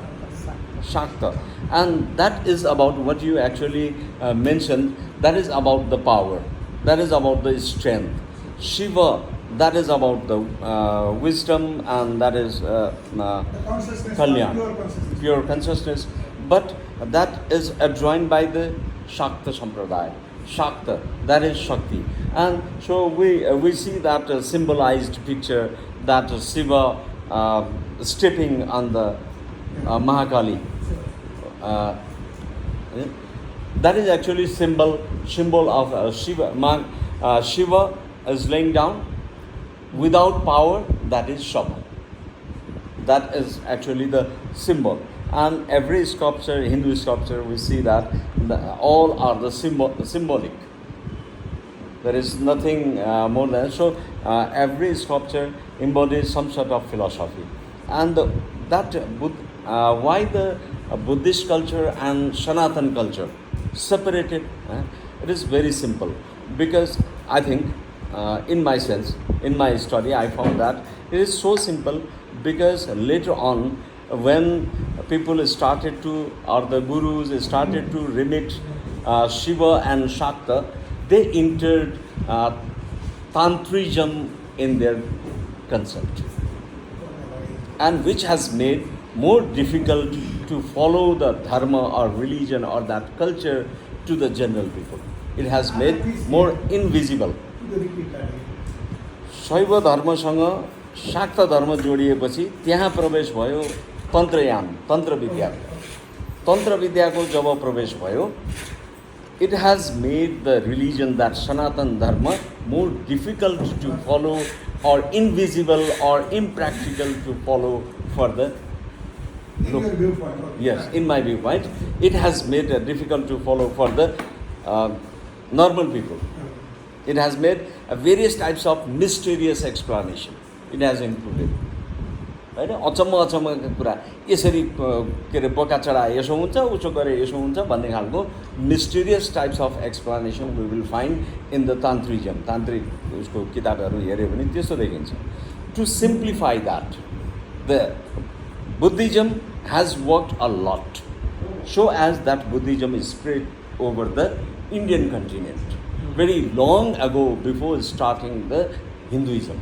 Because in I think as per I remember, in 1984, Delhi High Court has ruled that no one should use the term Hinduism, Hindu, because it is the term Hindu looks like blaming the people. त्यसरी त्यो निर्णय गरिदिएको छ दिल्ली हाइकोर्टले 1984 मा. हिन्दू भन्ने शब्द अपशब्द हो, because that Muslim people and the Muslim people actually use that term initially. यो चाहिँ हिन्दू भनेको गाली हो भनेर चाहिँ परिभाषित गरेको देखिन्छ. And Buddhism is spread. We will see, I will see, or we generally remember that many people talks about two ancient universities, Takshashila and Nalanda.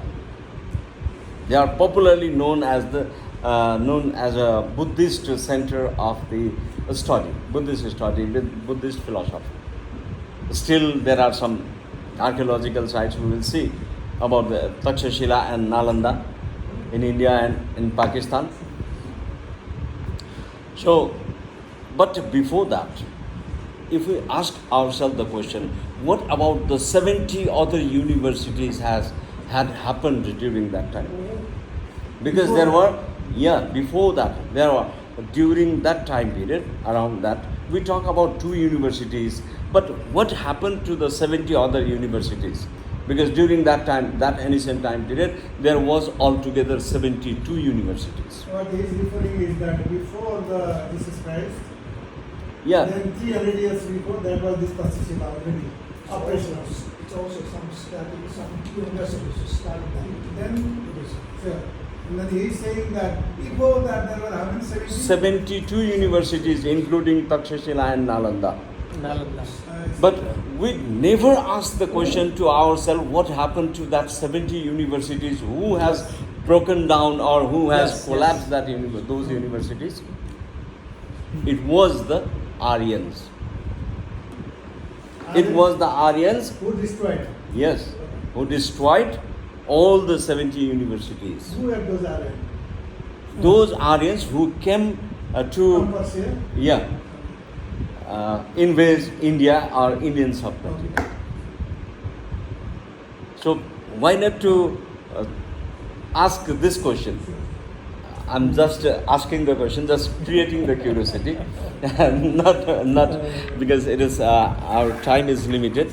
So somewhere I think our Orient philosophy is not actually the Orient. Yes, sorry, sir. Here the take-home message is, even though there could be a very rich civilization and philosophy prior to that, Yeah. but later on who became dominant, their philosophy came and also ruled the countries and Yeah. people. Yeah. Okay. That's a Because in the Indian continent there was already some sort of philosophy, there was the spread of Buddhism before the Aryan invasion. So what we are, have to focus on. yeah. So and again I'll focus to the economic activities. So if we go to the Sumerian civilization, Mesopotamian civilization, we will find the explanation of the building ziggurat. They termed as we term as temple. They termed such temples as a ziggurat, and that was the business centers. That was the center for ruling the people, ruling the state.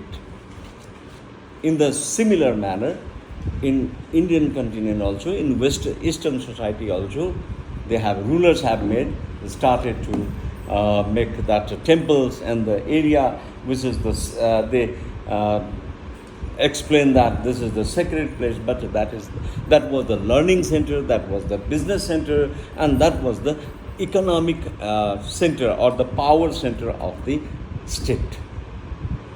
Every temples. So, in the explanation of the either we go to the Chanakya or any other explanation, we will see that all the temples still in the modern days also these temples have a huge amount of wealth, fund. Meenakshi temple, for example, we can take Meenakshi temple of Maharashtra. That is one of the most richest temple, and thousands of peoples day to day they put something or they offer some money or something in those temples. So all these are the economic activities. Similarly, I like to concentrate our economic activities, how the Eastern people has started economic activities or the employment, how they created using the Varna Vyavastha. They have made a rule that different types of ritual activities you must conduct.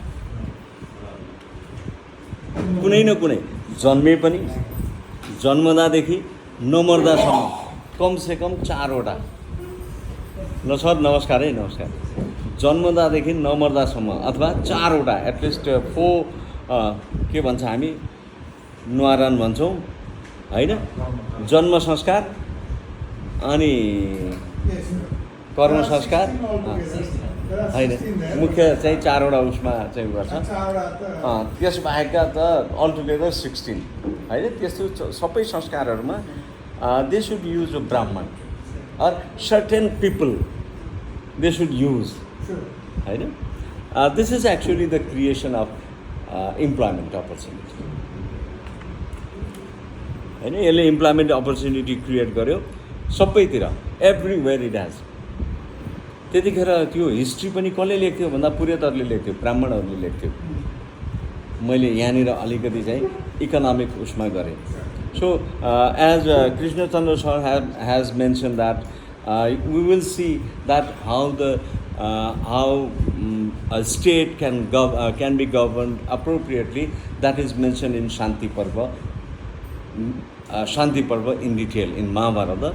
There is a last पछि त वानप्रस्थ के छ त्यो शान्ति पर्व अन्तिम पर्व नै हुनुपर्छ मेरो विचारमा in that part it was well explained about the governance and in the Vidur Niti it speaks about the law and security etc. And so everything, if we try to explain from the economic viewpoint, the activities, those activities of the ancient time, we can get some ideas or the relevance, or we can relate them with the economic activities. They are related mainly with the security of the economic activities also, as we talked in during our so we will see that there are some sort of suraksha, security should be provided by the nation, by the state. State security is necessary for the businessman, for the business people, and state should put importance to the producers, whatever that could be produced within the state, within the country in that time. That was the concept included in the Chanakya also. So as Adam Smith have explained in economics, that in his book Wealth of Nation, it was the classical concept actually. That we can found, it could be found in our Eastern philosophy also. Chanakya also say that, as you say, that states should give emphasis to those who are producer. And for some reason, because of the bad climate or whatever happens that year, there is or no the production. attack. If there is no production, then he should, the king should not tax. Yeah. That's also there, right? Yes. About the taxation also, basically in the Shukraniti we will find that, but Chanakya also that taxation, about the taxation, state always should be very careful. People should be encouraged in that way, that they themselves should be ready to pay the tax. That should not be imposed as a burden to the people. Oh, I see. So the subjects should be willing to pay the tax. Yeah. And if they are Taxpayers should be willing to pay the tax. Okay. If they are not willing, then you should not tax it. It is not, but state should be very Generous. generous about to the people. Okay. So if their income increases, they will be ready to pay tax. त्यो खालको त्यहाँ अलिकति एक्सप्लेनेसनहरु छ. You mean that Chanakya or Pratule or this Niti says that we should help subject to build their capacity to pay the tax. Yeah, pay the But tax. if some reason they are not able, we should not be so hard to them. If because of the real reason, not for the some reason, Okay. if there behind that there is actual reason, Okay. state should consider Also. in the taxation. But if there are no proper reason, they should be punished. So there is a strict explanation about the taxation in the Chanakya So philosophy. that taxation is part of governance, right? Part of governance, because without income, the state could not be managed. So to manage the statecraft or the economic activities of the state, or to make the state powerful, there should be And he was also talking about the trade across the country. Trade across the country. How does For that, security is necessary. Oh, I see. Security Trade assisted across trade. state trade. State, Security no, public assisted trade. trade is private. Oh, I see. But They- security assisted. But security assisted by the state. Okay. Great. State itself do not make any trade. Oh, I see. The people makes trade, but state should be there Some to people provide used to security. follow them. What was those people names? And you gave a term. Adam Smith, And अघि एउटा भन्नुभयो अरे नि, त्यही मान्छे- Sharthavaha, हाँ? Sharthavaha, Sarthavaha, सार्थवाह। Sharthavaha. Follow- They are the security people. Yes. Economy is the foundation. Yeah. And then at the same time, economy is the target. Behind the economy is the people. So the security should secure the people making the trade with the cross borders. That is true in case of the Chinese philosophy also. They have also followed the same concept while developing the Silk Road Yeah. during the trade. So, Yes, similar concept because the state has provided. Trade is individual, business is individual matter. Because when they get benefit, when peoples are benefited, when they get more income, they will naturally pay tax to the government, tax to the state. And government or the state should provide the security. So that was the source of income, and they went through the agricultural practices also. And for the agricultural practice, there was the common agriculture practice. होइन Yes. त्यतिखेर त्यो थियो No, I see. What it used to call in Sanskrit? त्यसलाई Common agriculture. हामी कहाँ अहिले पनि छ एसिस्टिङ वान अनदर हाम्रो परमा लाग्ने भन्छ होइन नेपाली परमा भन्छ अरू के टर्महरू युज गर्छ नि हामी मेला पर्म होइन गुठी होइन अब किराँतहरूको पनि they have different term they use Mundhum त उनीहरूको कल्चर भयो टेक्स्ट भयो culture literature text governance system कस्तो थियो त्यस बेला? गभर्मेन्ट सिस्टम त राष्ट्रलाई के अरे राजालाई सबभन्दा शक्तिशाली राजाले गल्ती गर्दैनन् ओके Just like here. राजाले गल्ती गर्दैनन् kings make no mistake that was the assumption because king is not alone But the right thing, because Yes. also overthrew Nanda. Yeah, they imagine about the good king, right king, with complete knowledge of religion, philosophy, and ideas of the people.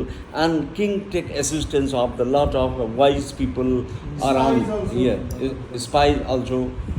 Yes. So king makes because king is not the person. King is the system. yes. So that system doesn't make mistake, they believe. But later on, the powerful kings, they exploited such provisions. त्यसकारण चाणक्यले के गर्यो? Chanakya ultimately thrown out Ghanananda because you are not the king. Okay You are not qualified. You are not You qualified. are womanizer. Yeah, you are exploiting the King's power is just because the king Yeah. can handle a group Yeah. of people. You know himself, he can produce nothing. But later on, they started to think that I am powerful. It is not I am powerful. King is powerful. Yes. So king work as a system under the system. So king is How the laws were created that time? laws were created on the basis of there are two bases. One is philosophy, Dharma. dharma, religion, yeah, dharma, philosophy, and another is the practice. The Practice, customary practices. So what they realized, How they were securing the country that time? How they were securing their own country? By marital relationship or how no, they, no, bilateral relationship or multi. how they were securing, securing their country, security of the country. Yeah, security of the country. They are. अब यो त्यसलाई के भन्छ त्यो त्यहाँ चाहिँ के Like भन्छ mandala, you know. there are so many military strategy. Great Wall. Yeah, big wall, Yeah. developing basically from the outer attack to prevent the state from the outer attack. They have made forts Force. forts Oh, yeah. Yeah, with yeah. high-rise walls and securing the state. And त्यो के गरेको छ किलाहरूमा फोर्टको बाहिर हेऱ्यो भने दे डिग canal Yes, big canals, Water canal. water canals. And they were also doing a lot of spy, also sending something called Yes. Bishkanya. What is that? Bishkanya. What is that? That is the part of politics, political Spy could do nothing. That's What, madam? spy could do nothing.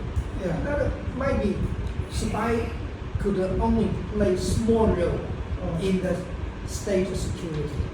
मैले Because it's not like this. अब Now it's information time. They can send the message and the others. But at that time, no. Everything is on the initial stage. Power. म They were philosophy also sending some beautiful lady Yeah. to other places so that they can penetrate to the to king. kill their enemies. Also Bishkanya, which is called There was, that sort of practices was very common in the Greek Maybe Greek right here it's the same. and the Greek politics and the Indian politics. But in And- China, yeah. they know if you kill this king, another No. king will come, Yeah, not yeah. from your state. No, no. They will look They- for they- the same, so they will not kill the king. No king in China Oh, I see, I see. Good. will kill. I like to raise some other questions Okay, sir. that may be very curious, that may gives curiosity to you about the things. First off, there are some questions that I just raised the question. In ancient time, there was 72 universities, but we never talked about the 70 universities. We always talked about the 2 universities. only. Because Indian people, Indian philosophers, Indian writers, they didn't even mention about the 70 universities because all those 70 universities are destroyed by Aryans and 2 universities are destroyed by Muslims. That is the reason. That's why we always talk about this because we are following the Hinduism. So we always talk It is that. already taken why- that there is a dynamism in that also because many things happen along the way. And what I saw in the study, during the course of the study of history, I saw that to identify the people, their warriors, they have made different types of what to रूप like के भन्छ अब features, appearance. जस्तो के गर्यो मुस्लिमले के गर्यो जुङ्गा हटाइदियो Yeah. दारी पाल्यो Yeah. they removed mustache and Yeah. होइन दारी राख्यो मुस्लिमले त्यसो गर्यो अनि त्यही हामीले अलिकति अगाडि गएर त्यो के भन्छ क्रिस्चियन ऊभन्दा अगाडि कपाल पनि पाल्ने दारी पनि पाल्ने Yeah. Yeah. त्यसबाट अलिकति फरक हुनको लागि Yeah.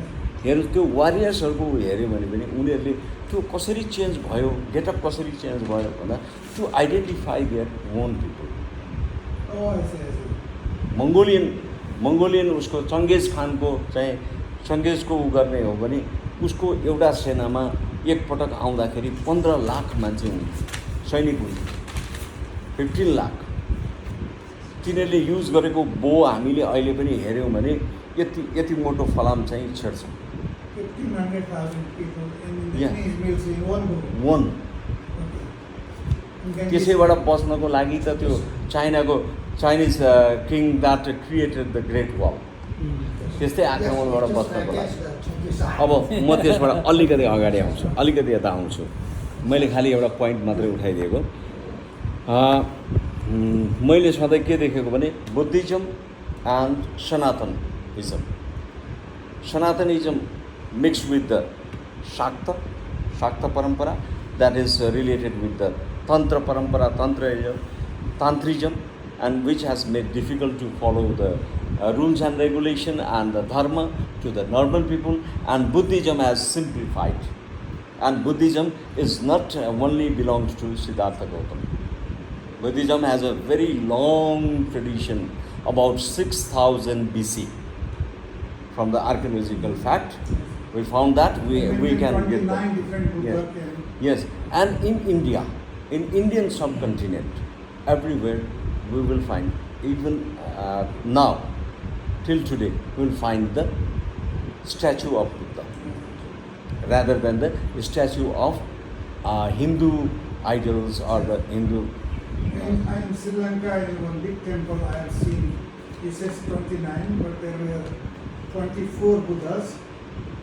And I think there may be some cultural adaptation because there are 24 Tirthankar in Jainism or something.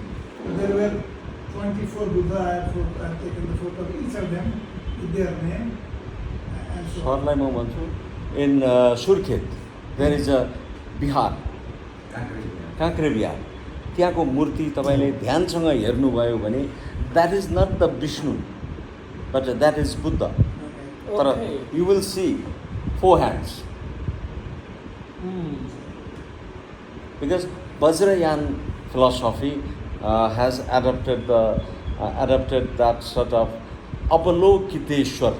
It is called Avalokiteshwar, that Swarup, which is similar to the shape or that sculpture of Vishnu. So as till now, in the present age also, you can observe in the Buddha Nilkantha, Lama Gurus comes to worship Avalokiteshwar there. Okay. That is the coexistence. So there is the coexistence of philosophy everywhere. We will see. मैले यहाँनिर अलिकति मैले कुरा उठाएँ. And it was Kanishka. It was King Kanishka who came from China. Kanishka. K-N-I-S-H-K. Kanishka, who is the most powerful king before Ashoka.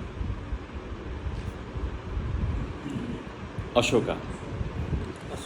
Ashok भन्दा धेरै अशोका भन्दा अगाडिको सबभन्दा powerful king Kanishka and we can get some coins and monuments that Kashmir is actually Kanishkapur, established by Kanishka, that nowadays it is Kanishkapur, and the Purushpur is the state, that city established by Kanishka as a that is Purushpur. Purushpur, nowadays it is known as Peshawar. Peshawar. So Kanishka, during that period, Kanishka period, he won the large territory, including the part of China also, within his state. And ultimately, त्यो एउटा fact के छ भने ultimately he went to the Chinese king to get married with her daughter, his daughter, but he refused. So then after, he started to attack, and he has started to make himself powerful, and ultimately he attacked to that king and married ultimately that. Yeah, that is Kanishka. But one thing is more important. We should remember about the Kanishka. In the Kanishka's token or the money, we will see that the Vishnu, Shiva, that sort of, in the coin. It is available. It is archaeological. It is. And Kanishka was the king who organized Chaturtha Bauddha Sangati in the Kanishkapur. Chaturtha Bauddha Sangati. That was one of the largest Buddhist summit. Largest Buddhist summit. Chaturtha Bauddha Sangati. यो आयोजना भएको कनिष्कपुरमा. अहिले हामी जति पनि बौद्ध धर्मगुरुहरूको नाम लिन्छौँ, they actually origin from the Bauddha Dharma Gurus. Large number of Bauddha Dharma Gurus origin from that Chaturtha Bauddha Sangati. It was organized in Kanishkapur, which is called nowadays Kashmir in India. You see, maybe you see the Tamils related to this Kanishka, right? Yeah. Kanishka. Now it's Kashmir. Kanishka मैले अलिअलि यो पढेको छु. मैले सरहरूलाई यो केही कुराहरू भने. त्यस कारण त्यो मैले मेसोपोटामियन कल्चरदेखि भने जिगुरात भनेर बनाउँथेँ ठुल्ठुलो एकदम हाई राइज चाहिँ बिल्डिङ अनि with a very large walls होइन 90 फिटसम्मको चौडाइ भएको वाल वी क्यान इमेजिन अहिले त्यस्तो अहिले that is the area Iraq Iran yo area त हो नि मेसोपोटामियन एरिया सो अहिले पनि त्यसको भग्नावशेष छँदैछ त्यो कहीँ गएको छैन मैले यो सम्बन्धमा यति नै भने अब फिलोसफी त्यसरी नै आएको ऋग्वेदको कुराहरू अब अलिकति म अब उहाँलाई भन्दा पनि सरहरूलाई रामायणको कन्फ्लिक्टको कुरामा म थोरै कुरा भन्छु that was the actually the conflict of the conflict of the philosophy Ramayana Conflict of the concept. concepts and the two schools, one is the school of Vishwamitra and another is the school of Vasishtha. During that time there was two schools, school of Vasishtha and school of Vishwamitra. So what is the difference between those two schools? School of Vasishtha has followed clan connection, Clan culture, okay. clan वंशको नाता, Yes. clan connection should be taken as the should be granted and which make के भन्छ त्यसले त्यो to establish the state leadership Yes, sir. Okay. वंश परम्परामा आधारित भन्छौँ नि that state should be kingship should be established on the basis of clan connection. That was the philosophy of Vasishtha, and just anti-philosophy was the Vishwamitra. The yo quality- दुईटा school That is the origin. that was the big tussle, and during Lord that Vishwamitra was emphasizing on the quality, not the yes, clan. not clan connection, no Varna Vyavastha. As the Dharma Gurus, Hindu Gurus have explained during that time period, he was in against of the clan connection. Just as Bharata, named after the King Bharat, but King Bharat was not the son of Shantanu. Yes. He was selected among the people, from the general people. So that is not about the clan connection. So Vishwamitra refused that clan connection, but Vasishtha was in favor of clan connection. So that tussle is the Ramayana. But so as before that time period, or during that time period, Ramayana before Mahabharata, there was a like that अब यो ठुलो युद्ध भयो अघि सरले टिपाउनु भयो दशराज्य युद्ध. Yeah. That is the warfare happened during that time period. Yeah, it is popularly known as Dashragya. But unfortunately, the king who led the philosophy of Vishwamitra was defeated. So as the clan connection, the philosophy of clan connection was strengthened. यो रामायणको सूत्र. त्यस कारण रामले शम्भुक, he killed Shambhuk because that Shambhuk listened. He was the Shudra. Shambhuk was the Shudra and he listened Vedas, mantra of Vedas. So because of that, he was shattered by Ram. So the establishment when Vishwamitra was defeated, it has established the clan connection, and gradually we moved to another way. The society has moved to another way. What we have been realizing, and that has established that Vasishtha ultimately established Varna Vyavastha on the basis of the touchable and non-touchable, like this. रामायणको सूत्र चाहिँ त्यो हो. त्यस कारणले यसलाई अलिक फरक ढङ्गले हेर्ने कि एउटा फिलोसफी. अब सर म एउटा कार्यक्रममा बोल्दैछु, एकछिनपछि गर्छु है. अब म एउटा दुईवटा कुरा भन्छु. The last point of India in the modern map, you will see Managaon. Managaon. That is the last point of India. Managaon. Managaon. M-A. That is Uttarakhand. In Uttarakhand, where you will see that Saraswati Nadi, Alaknanda mixed with that. That after the Managaon,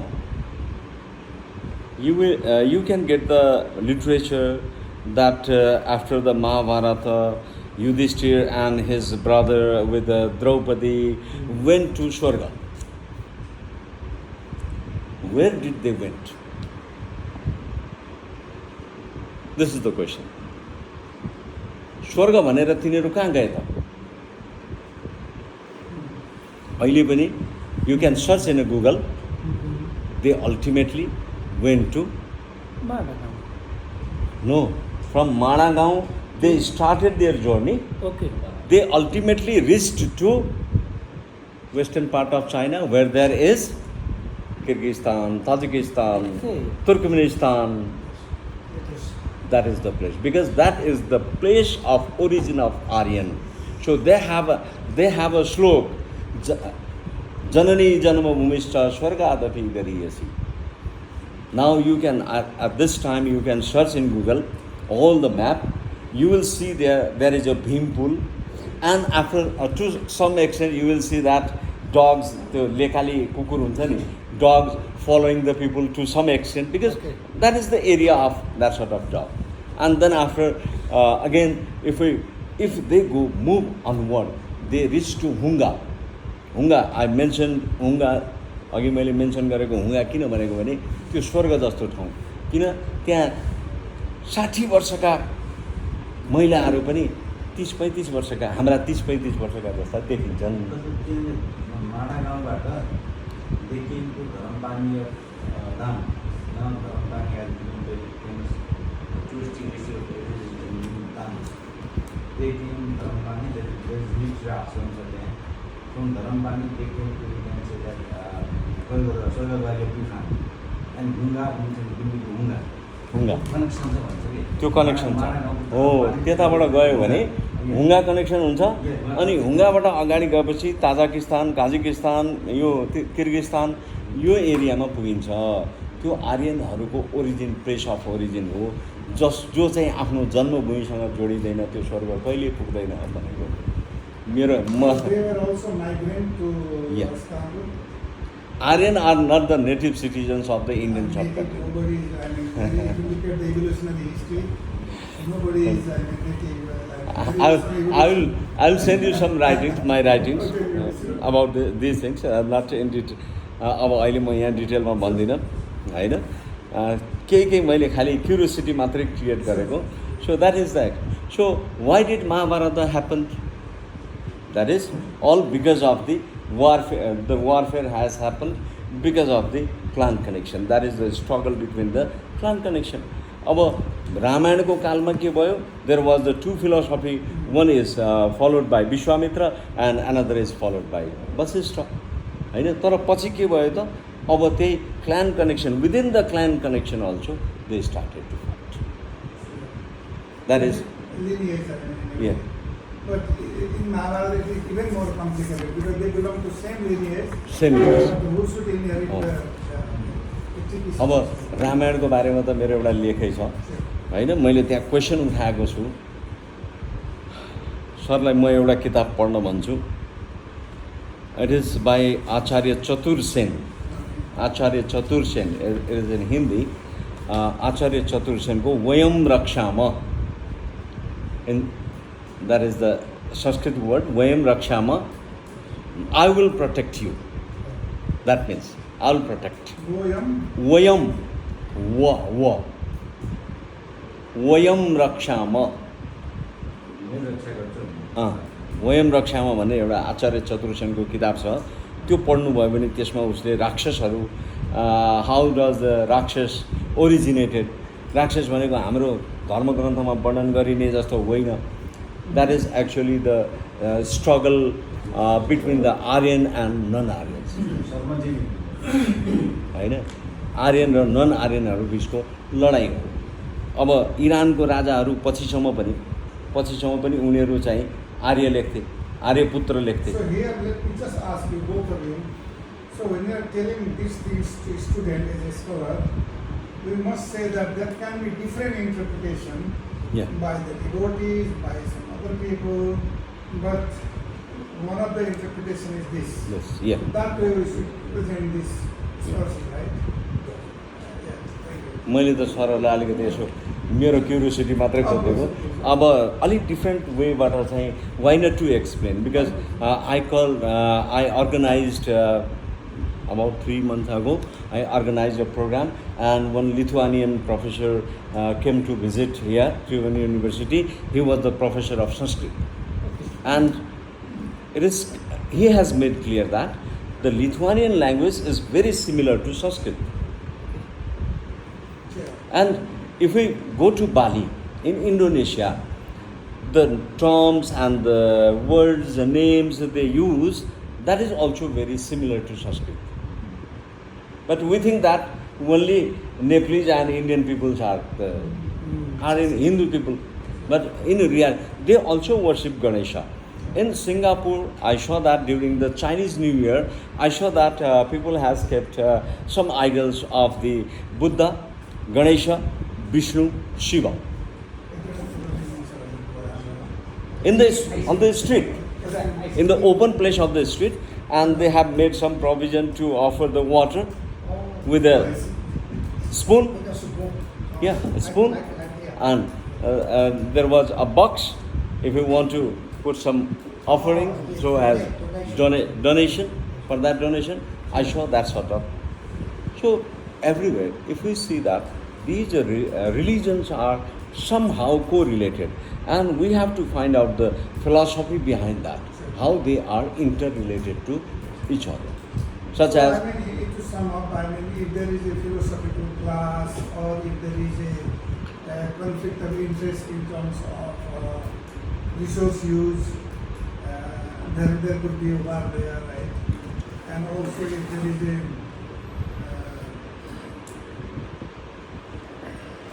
if there are people of different ethnic group, different Varna and so on, and if you don't know how to integrate them, war was happening that time. Those kings or those rulers who were successful in keeping this kind of thing in their equation, and sometimes creating a marriage or marital relationship, sometimes using spies, Yes. sometimes they survived. But in the wisdom tradition, what kind of philosophy helped and become very much sustainable in the history? Let me ask you.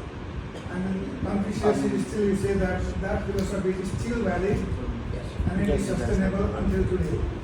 So like that in our wisdom tradition here. only the philosophy of a peace, eternal peace, was established for the long time period, and that has established the civilization. In reality, if we go through the world history, because during the warfare there was only history, no civilization.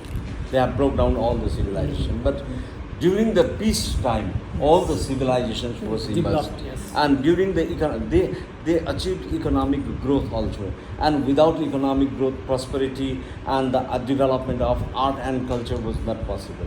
In Kathmandu Valley also it was developed, but why it was not developed in some other places of the Nepal?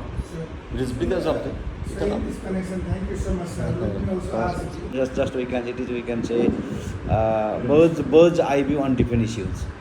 But the term philosophy, there are two terms. It derives from philo and sophia. Philo means love, sophia means wisdom, love of wisdom. And knowledge and wisdom are two different terms. Knowledge means acquiring information in any discipline discipline that is called knowledge. Knowledge can be destructive, knowledge can be creative.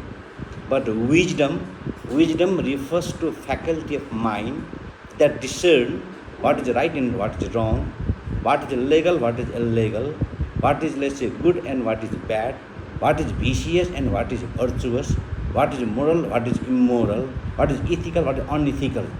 That faculty of mind discerning these differences, this is called wisdom. Wisdom is always for the betterment of human beings as well as all the beings of the universe. That is, people having only university degree doesn't guarantee they are wise. People having no university degree, they can be wise. Knowledge is useless in absence of wisdom. It is better not to have knowledge than to have knowledge without wisdom. Therefore, philosophy deals with wisdom. Generally, philosophy have 5 branches. One is metaphysics, number 2 epistemology, number 3 logic, number 4 ethics, number 5 aesthetics. And another one is, after 19th century, the language is also regarded part of philosophy. Now 6 branches of philosophy. And metaphysics, it has two branches. One is ontology, another cosmology. Ontology is the existence of being, human being and all the beings, how they exist, how their evolution, development, existence of all the beings. That is called ontology. And another one, cosmology. Cosmology is the study of, we can say, the spaces, the solar system, or different, we can say different planets, and then different, we can say these stars and these things. That is learned under cosmology.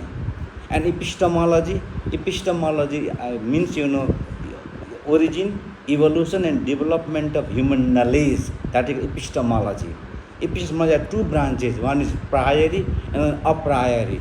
Priori means, man is when knowledge is already there in the human beings, in human mind, and we have to, we can say excavate. We have to perceive and identify, explain. That is called priori. And another one is a priori. By birth, nobody is, we can have knowledge. By birth, human being has, by birth we do have, we can say, our mind is like a tabula rasa, blank page of paper. We have to fill the paper by our experiences, by our sense organs and other experiences. That is called a priori. Priori and a priori. And this is called epistemology. And another one is, let's say, ethics. Then ethics means the study of what is good and what is bad. That is called ethics. And then logic, different types of logic. Deductive logic, inductive logic. These are under, we can say, under logic.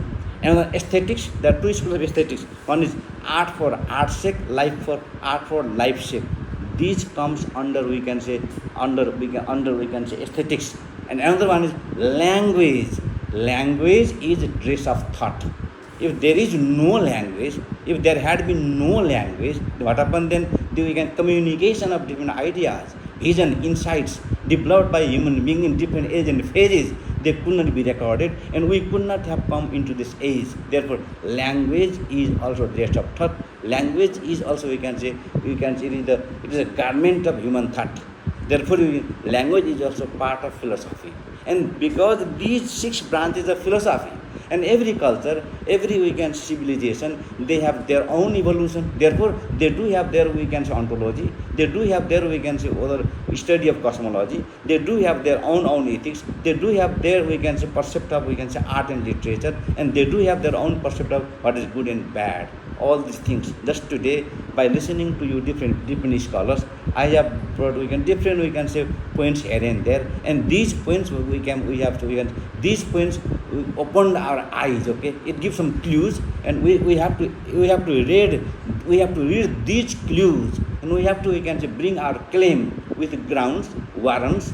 Then every argument has 6 elements. One is claim, another one is grounds, another one is warrant, another one is, we can say, rebuttal, and the qualifiers. With the help of these, we can say, things, we have to justify what is good and what is bad, or what is believable, what is unbelievable. Just the different ideas we have gained, we have heard, gained, and we have to go deep dive into it, and then चाहिँ in next gathering के होला भनेदेखि particular स्कलरलाई के तपाईँको यो एरियामा study गरेर आउनुहोस्, तपाईँले यो एरियामा स्टडी गरेर आउनुहुन्छ भने स्पेसिफिक हुन्छ, नभए सबैले देशैभरि हो भने के हुन्छ भनेदेखि यो हचपच हुन्छ कि स्पेसिफिक एरिया। त्यो त महाभारत स्टडी छ भने interpret Mahabharata from philosophical perspective.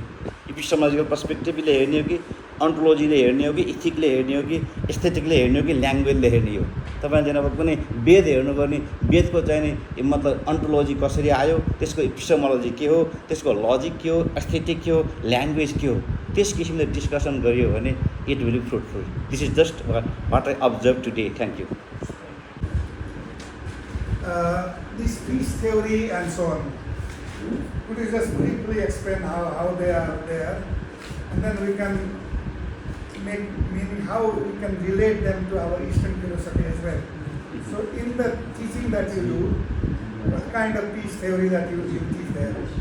So generally when you go through the PC studies and when it was established, as you know well very sir, when it was started especially after 2006 and the work all was initiated from your side to in 2004, since 2004 itself.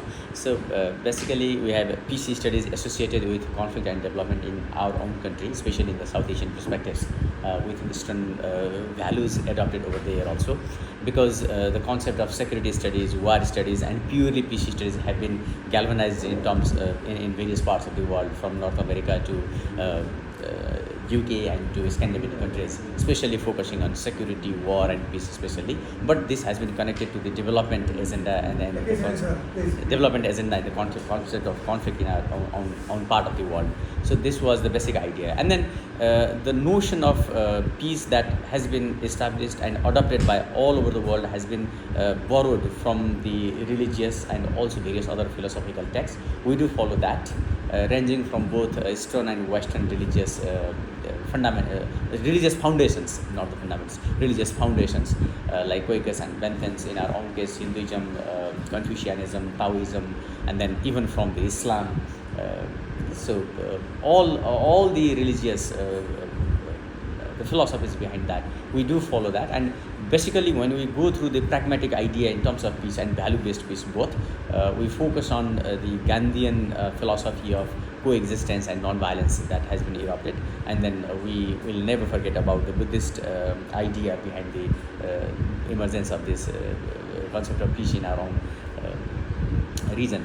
So mostly we focus on, though the course incorporates the modern terms of statecrafts in terms of maintaining peace and international peace, but we also equally focus on the concept of structural violence and then the remedies that has been so much criticized by the Galtung's perspectives of positive peace theory, especially focused to the liberal peace thesis or the democratic peace theory, where democracy, whether it is a form of governance or a way of life, and how the structural concept of Galtung's positive peace would criticize, by the time tries to compensate the loopholes of liberal peace thesis as well. So we'll try to connect this piece again with other disciplines as a part of interdisciplinary course with other disciplines such as gender and then human rights, tourism, and then even the international relations, how, and then the peace studies itself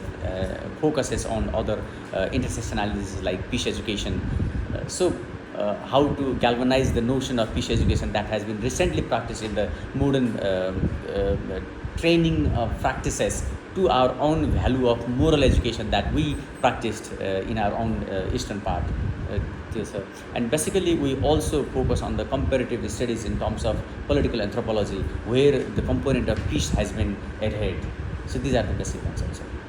Sure. So in the Gandhi way that you mentioned, Sir. I think there is a lot of focus on Yes, Gandhi and value-based peace, right? Yes, sir. What is it? So So please go ahead. Yeah. so Gandhian philosophy in terms of value-based peace, this peace has been adopted in terms of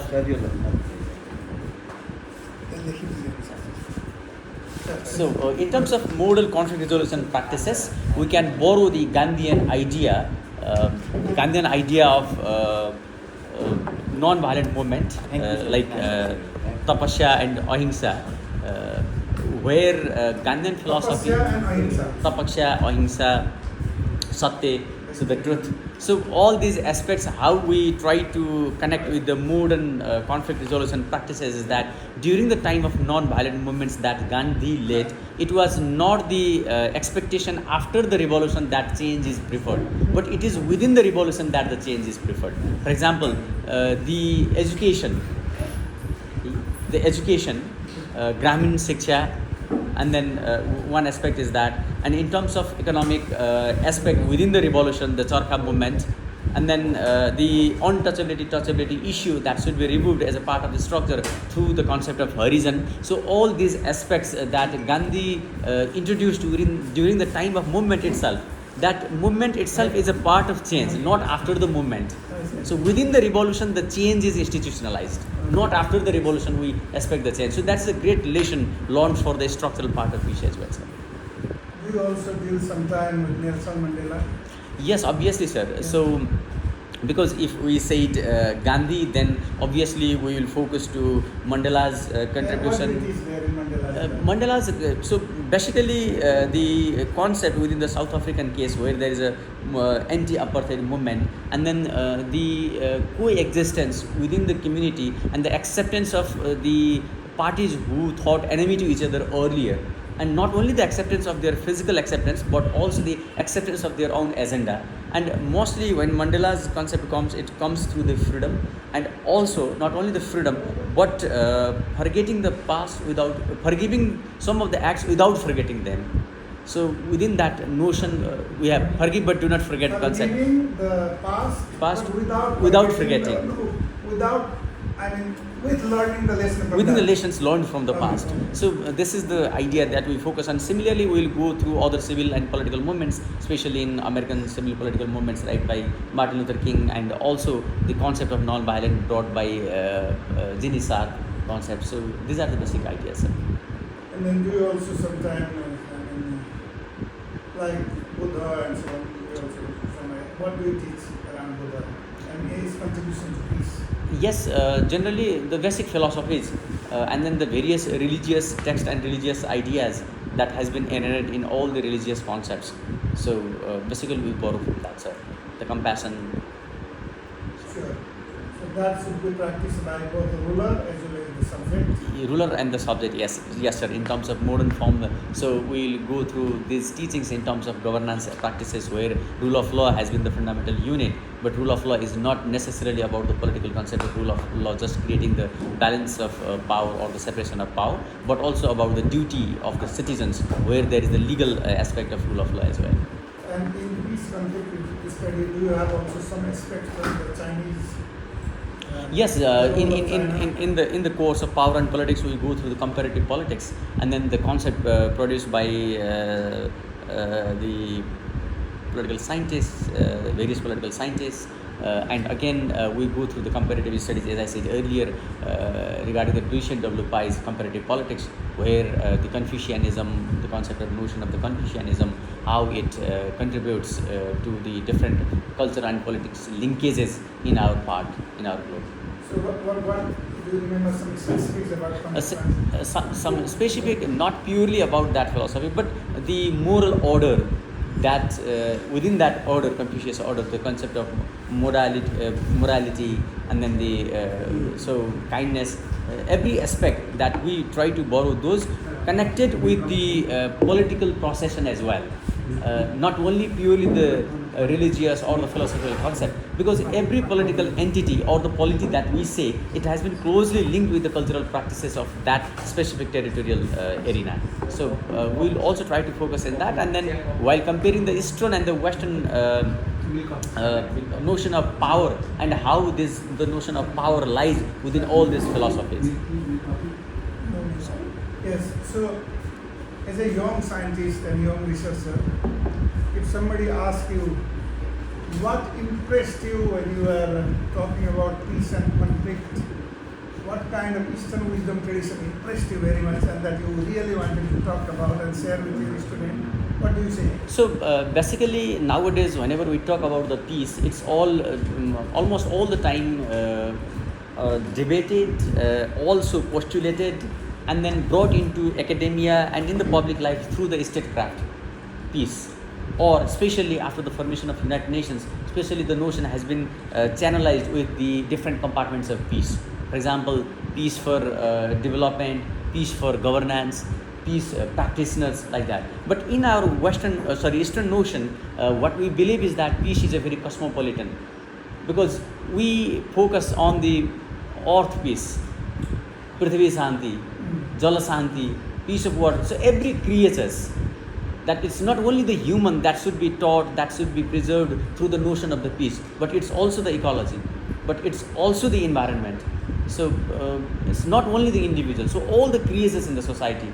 So Prithvi Shanti, and we also very much cosmopolitan concept of the peace, not the fragmented concept of peace or the disciplined form of peace. So peace must be globalized. Isn't Peace it? must be globalized, and it's a cosmopolitan issue, not And a... for that we should cultivate peace in ourselves. Exactly, Be the change that you want to see. Exactly, sir. What the Gandhi said. sir. Thank you very much. Thank you, sir. And then Dr. Prem Khanal. We are in your department, Department of International Relations, right place. And you have been teaching here several courses relevant for international relations and diplomacy. Could you say something about this international relation, in which context it is taught? And do you think that our Eastern philosophy is also relevant for international relationship, kind of discourses, narratives, or not? Okay Freely. यसमा म दुईवटा कुरा भन्छु एउटा अलिकति historical perspective नेपालमा चाहिँ आइआरको academic department बनाएर पढाउनको लागि धेरै पहिलाबाट प्रयास भएको थियो। पहिला चाहिँ नेपालको पोलिटिकल सिस्टमले यसलाई सपोर्ट गरेन, पहिला राणाकाल भयो, पञ्चायतकाल भयो होइन, अनि त्यही भएर त्यो बेलामा पनि प्रयास नभएको होइन, as a separate.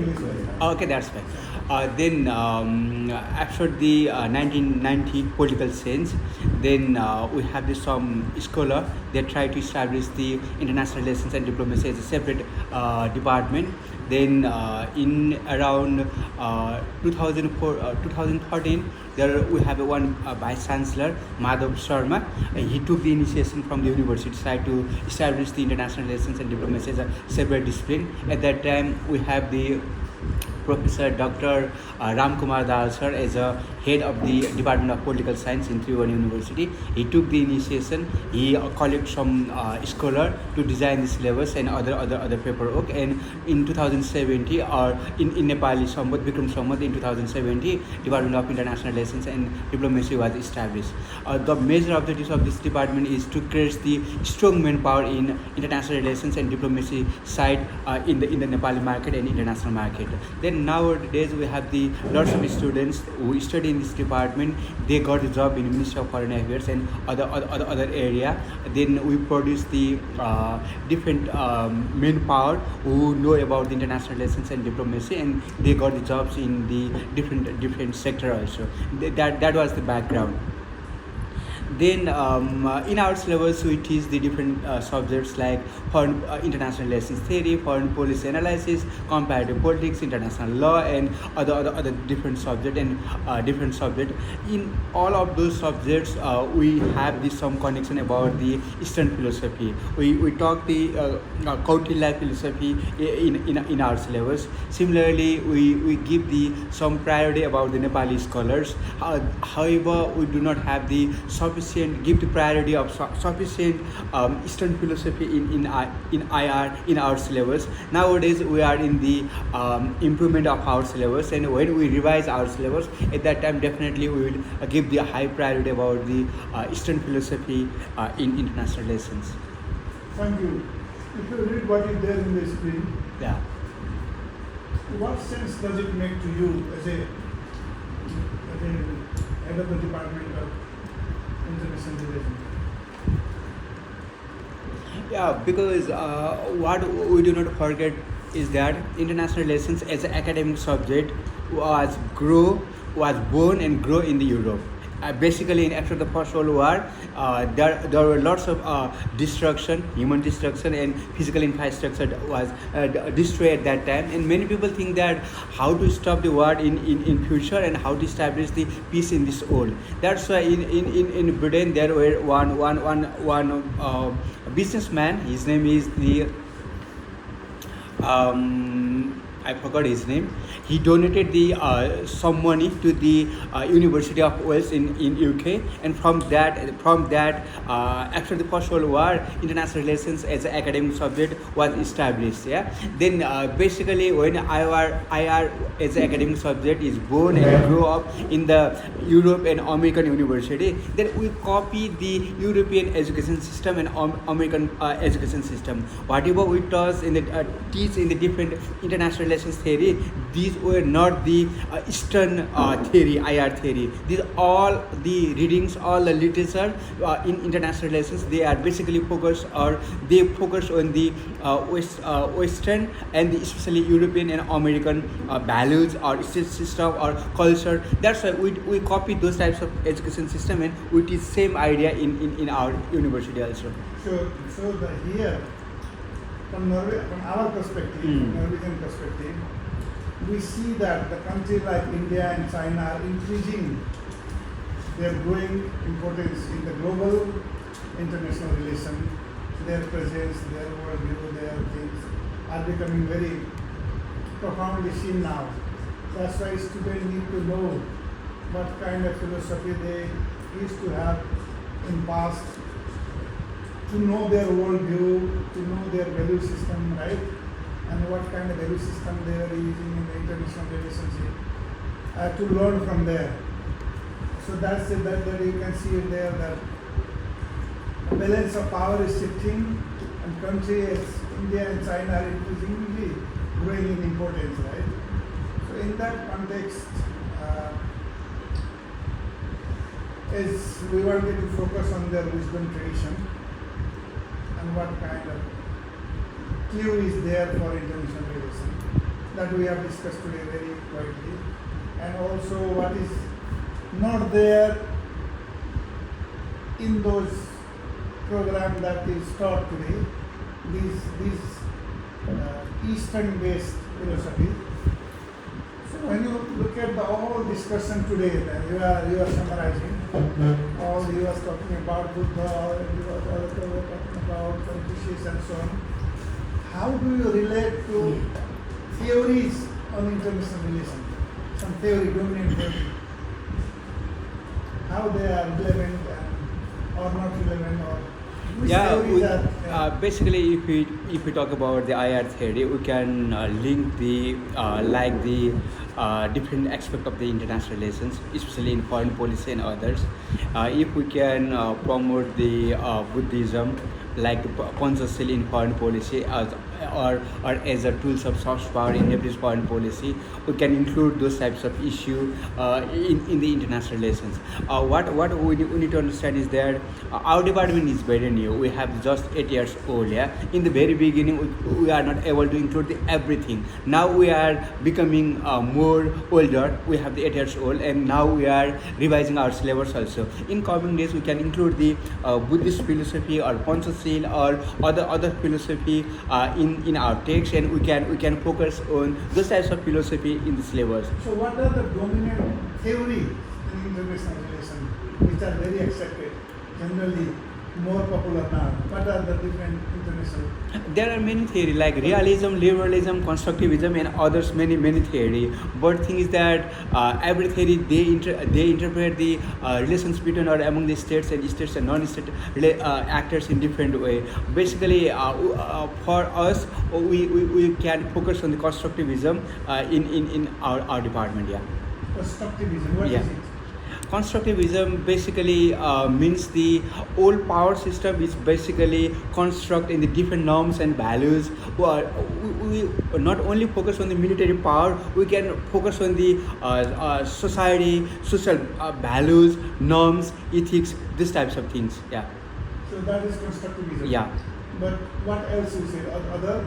Realism or liberalism. What is that? Realism is basically one of the most important theory in international relations. Basically, realism focuses on the state power, state capability, military power, and the relations between or among the states is basically based on the state capability. They only focus on the military power. Yeah. So for Nepal, I mean, Yeah. the realism is the more relevant. No, I do not think so. Yeah. Would you say that? Basically, we can focus on the liberalism or the constructivism and other theory. Combination of those also.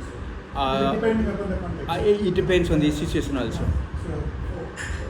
So that is very important. So finally, as a professional here, we have been designing this course, as you can see here. It needs some improvement and so on. Do you think that this, which is written, this first couple of sentences there, we can achieve this? This is achievable when you look at that.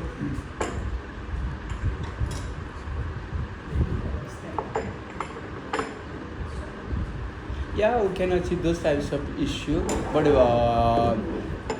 we can achieve. But major thing is that what are the basic objectives of our course? Yeah. Our objectives is to create the strong manpower in the sector of international relations and diplomacy. As international relations and diplomacy is a multidisciplinary subject, and we got the different idea from different other subject also, history, political science, literature, sociology, peace and conflict, and other source. Yeah, if our department focus on these types of issue, we can achieve those types of So this goals. should Yeah. be also included. I mean, even the West are interested now. Yeah. And we are sitting in the knowledge here. You see that? Mm. So this should be also kind of thing. And finally, one question to you now both. Okay. The methodology that we will be using in this course.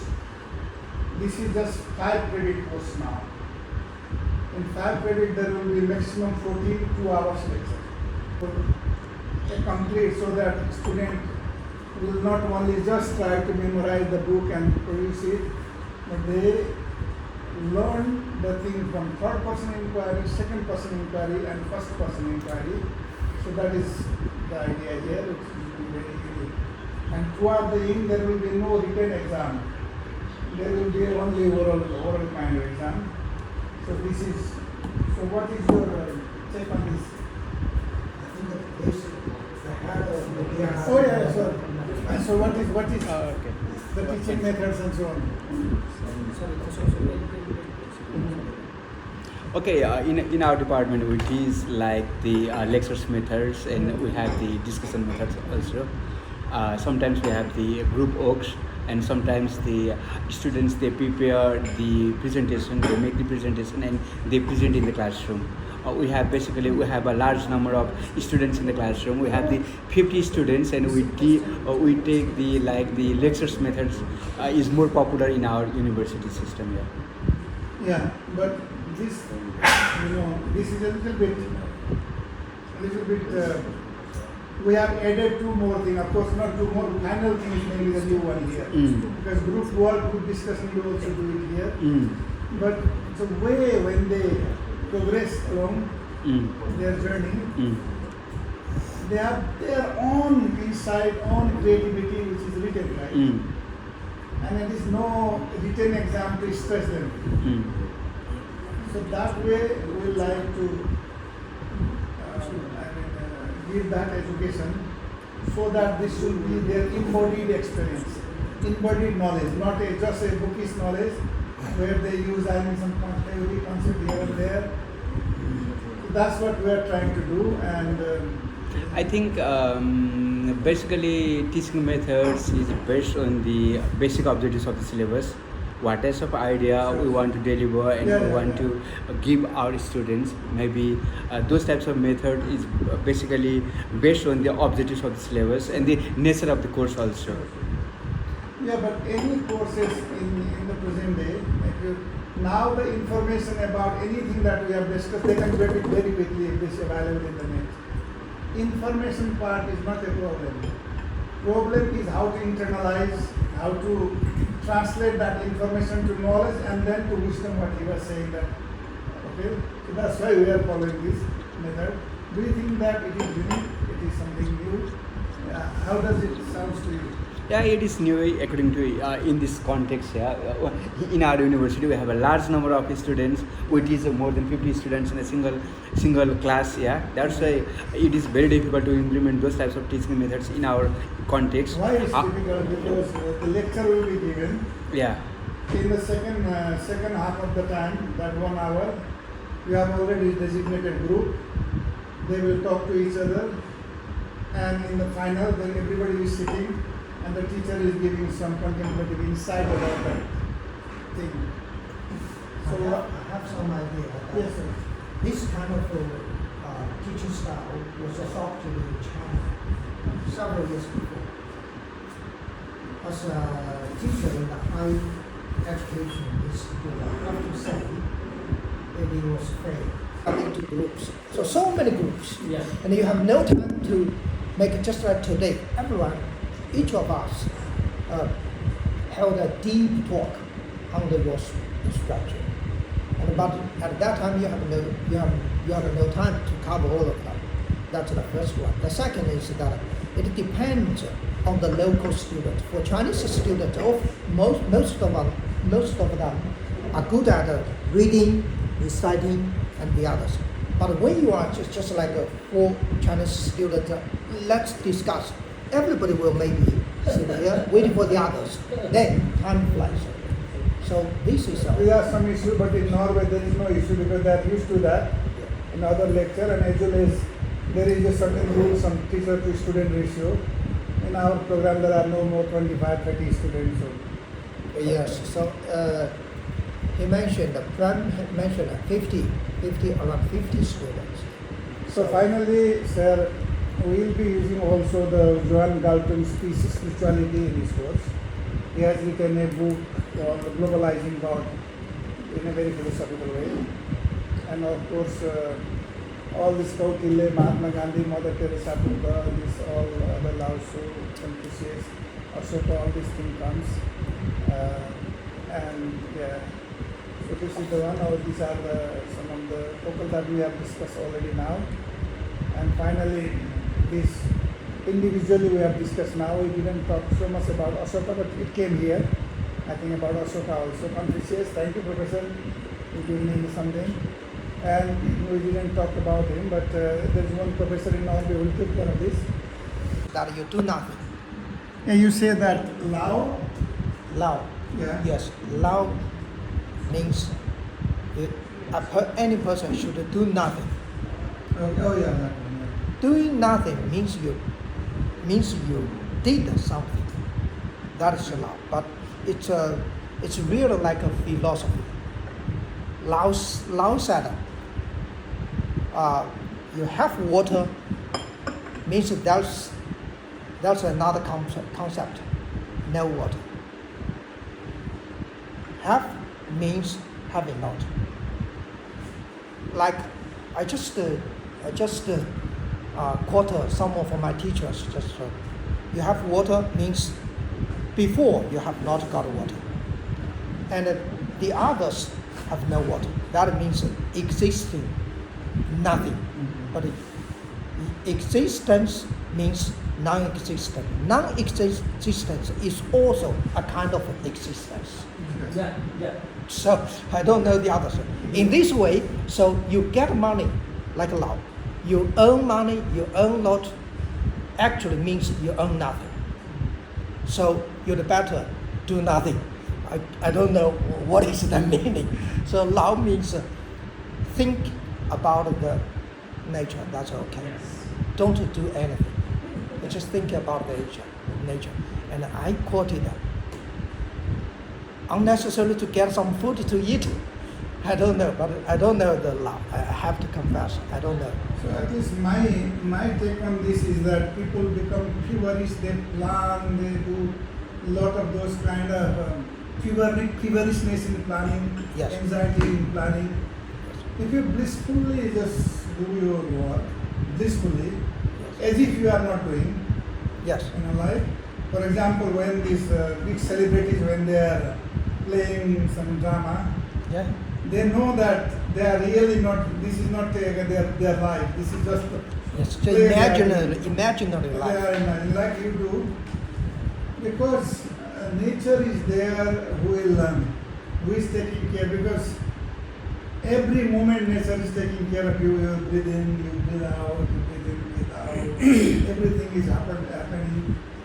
Sunshine is there, this is there, and that is there. Why don't you do your thing blissfully without thinking that I did it or I am the master? leave everything to the Tao, that ultimate, that. I think you are somehow. So this is what I have read about him. Yes, I think you understand it somehow. And that is little more transcendental than this everyday state management, everyday art of living, because this is little more transcendental. Yes. And this is also It's all natural. in the mind. Yes. Right? Because when you have a body, even those the laws say, you also need to drink this water, otherwise you will not survive. Yes. You need to take breath. Yes. But he meant that when this existence brought you here, there must be arrangement for you. Because that cannot be a random event. You are here for, it's not for no reason. Yes. Because nature It's for existence. no reason. According to law, I think that the human being is meaningless in the world. You're just part of the universe. You're part of the nature. Then you'd better do nothing to change the world. It's impossible. But I don't know the deep meaning. Might be in the future. You can learn more. I think so. This was really an honor and pleasure to be here in this Department of International Relations. Many scholars from Vedic tradition, from scholarly, the philosophy, and then also Confucius and Buddha and the Veda and the Ramayana and the Mahabharata, and very many things we have discussed, including what they teach around and about and around it in peace, conflict and study program, and also international relations and diplomacy. I thank you, Dr. Prem Khanal, for organizing this workshop and giving this place, and I will take this message back to my colleague in Norway, and I trust that by next year a wonderful curriculum and teaching material and everything will be produced. When you share, it multiplies and it is growth. With these few words, I thank you all for giving us this opportunity.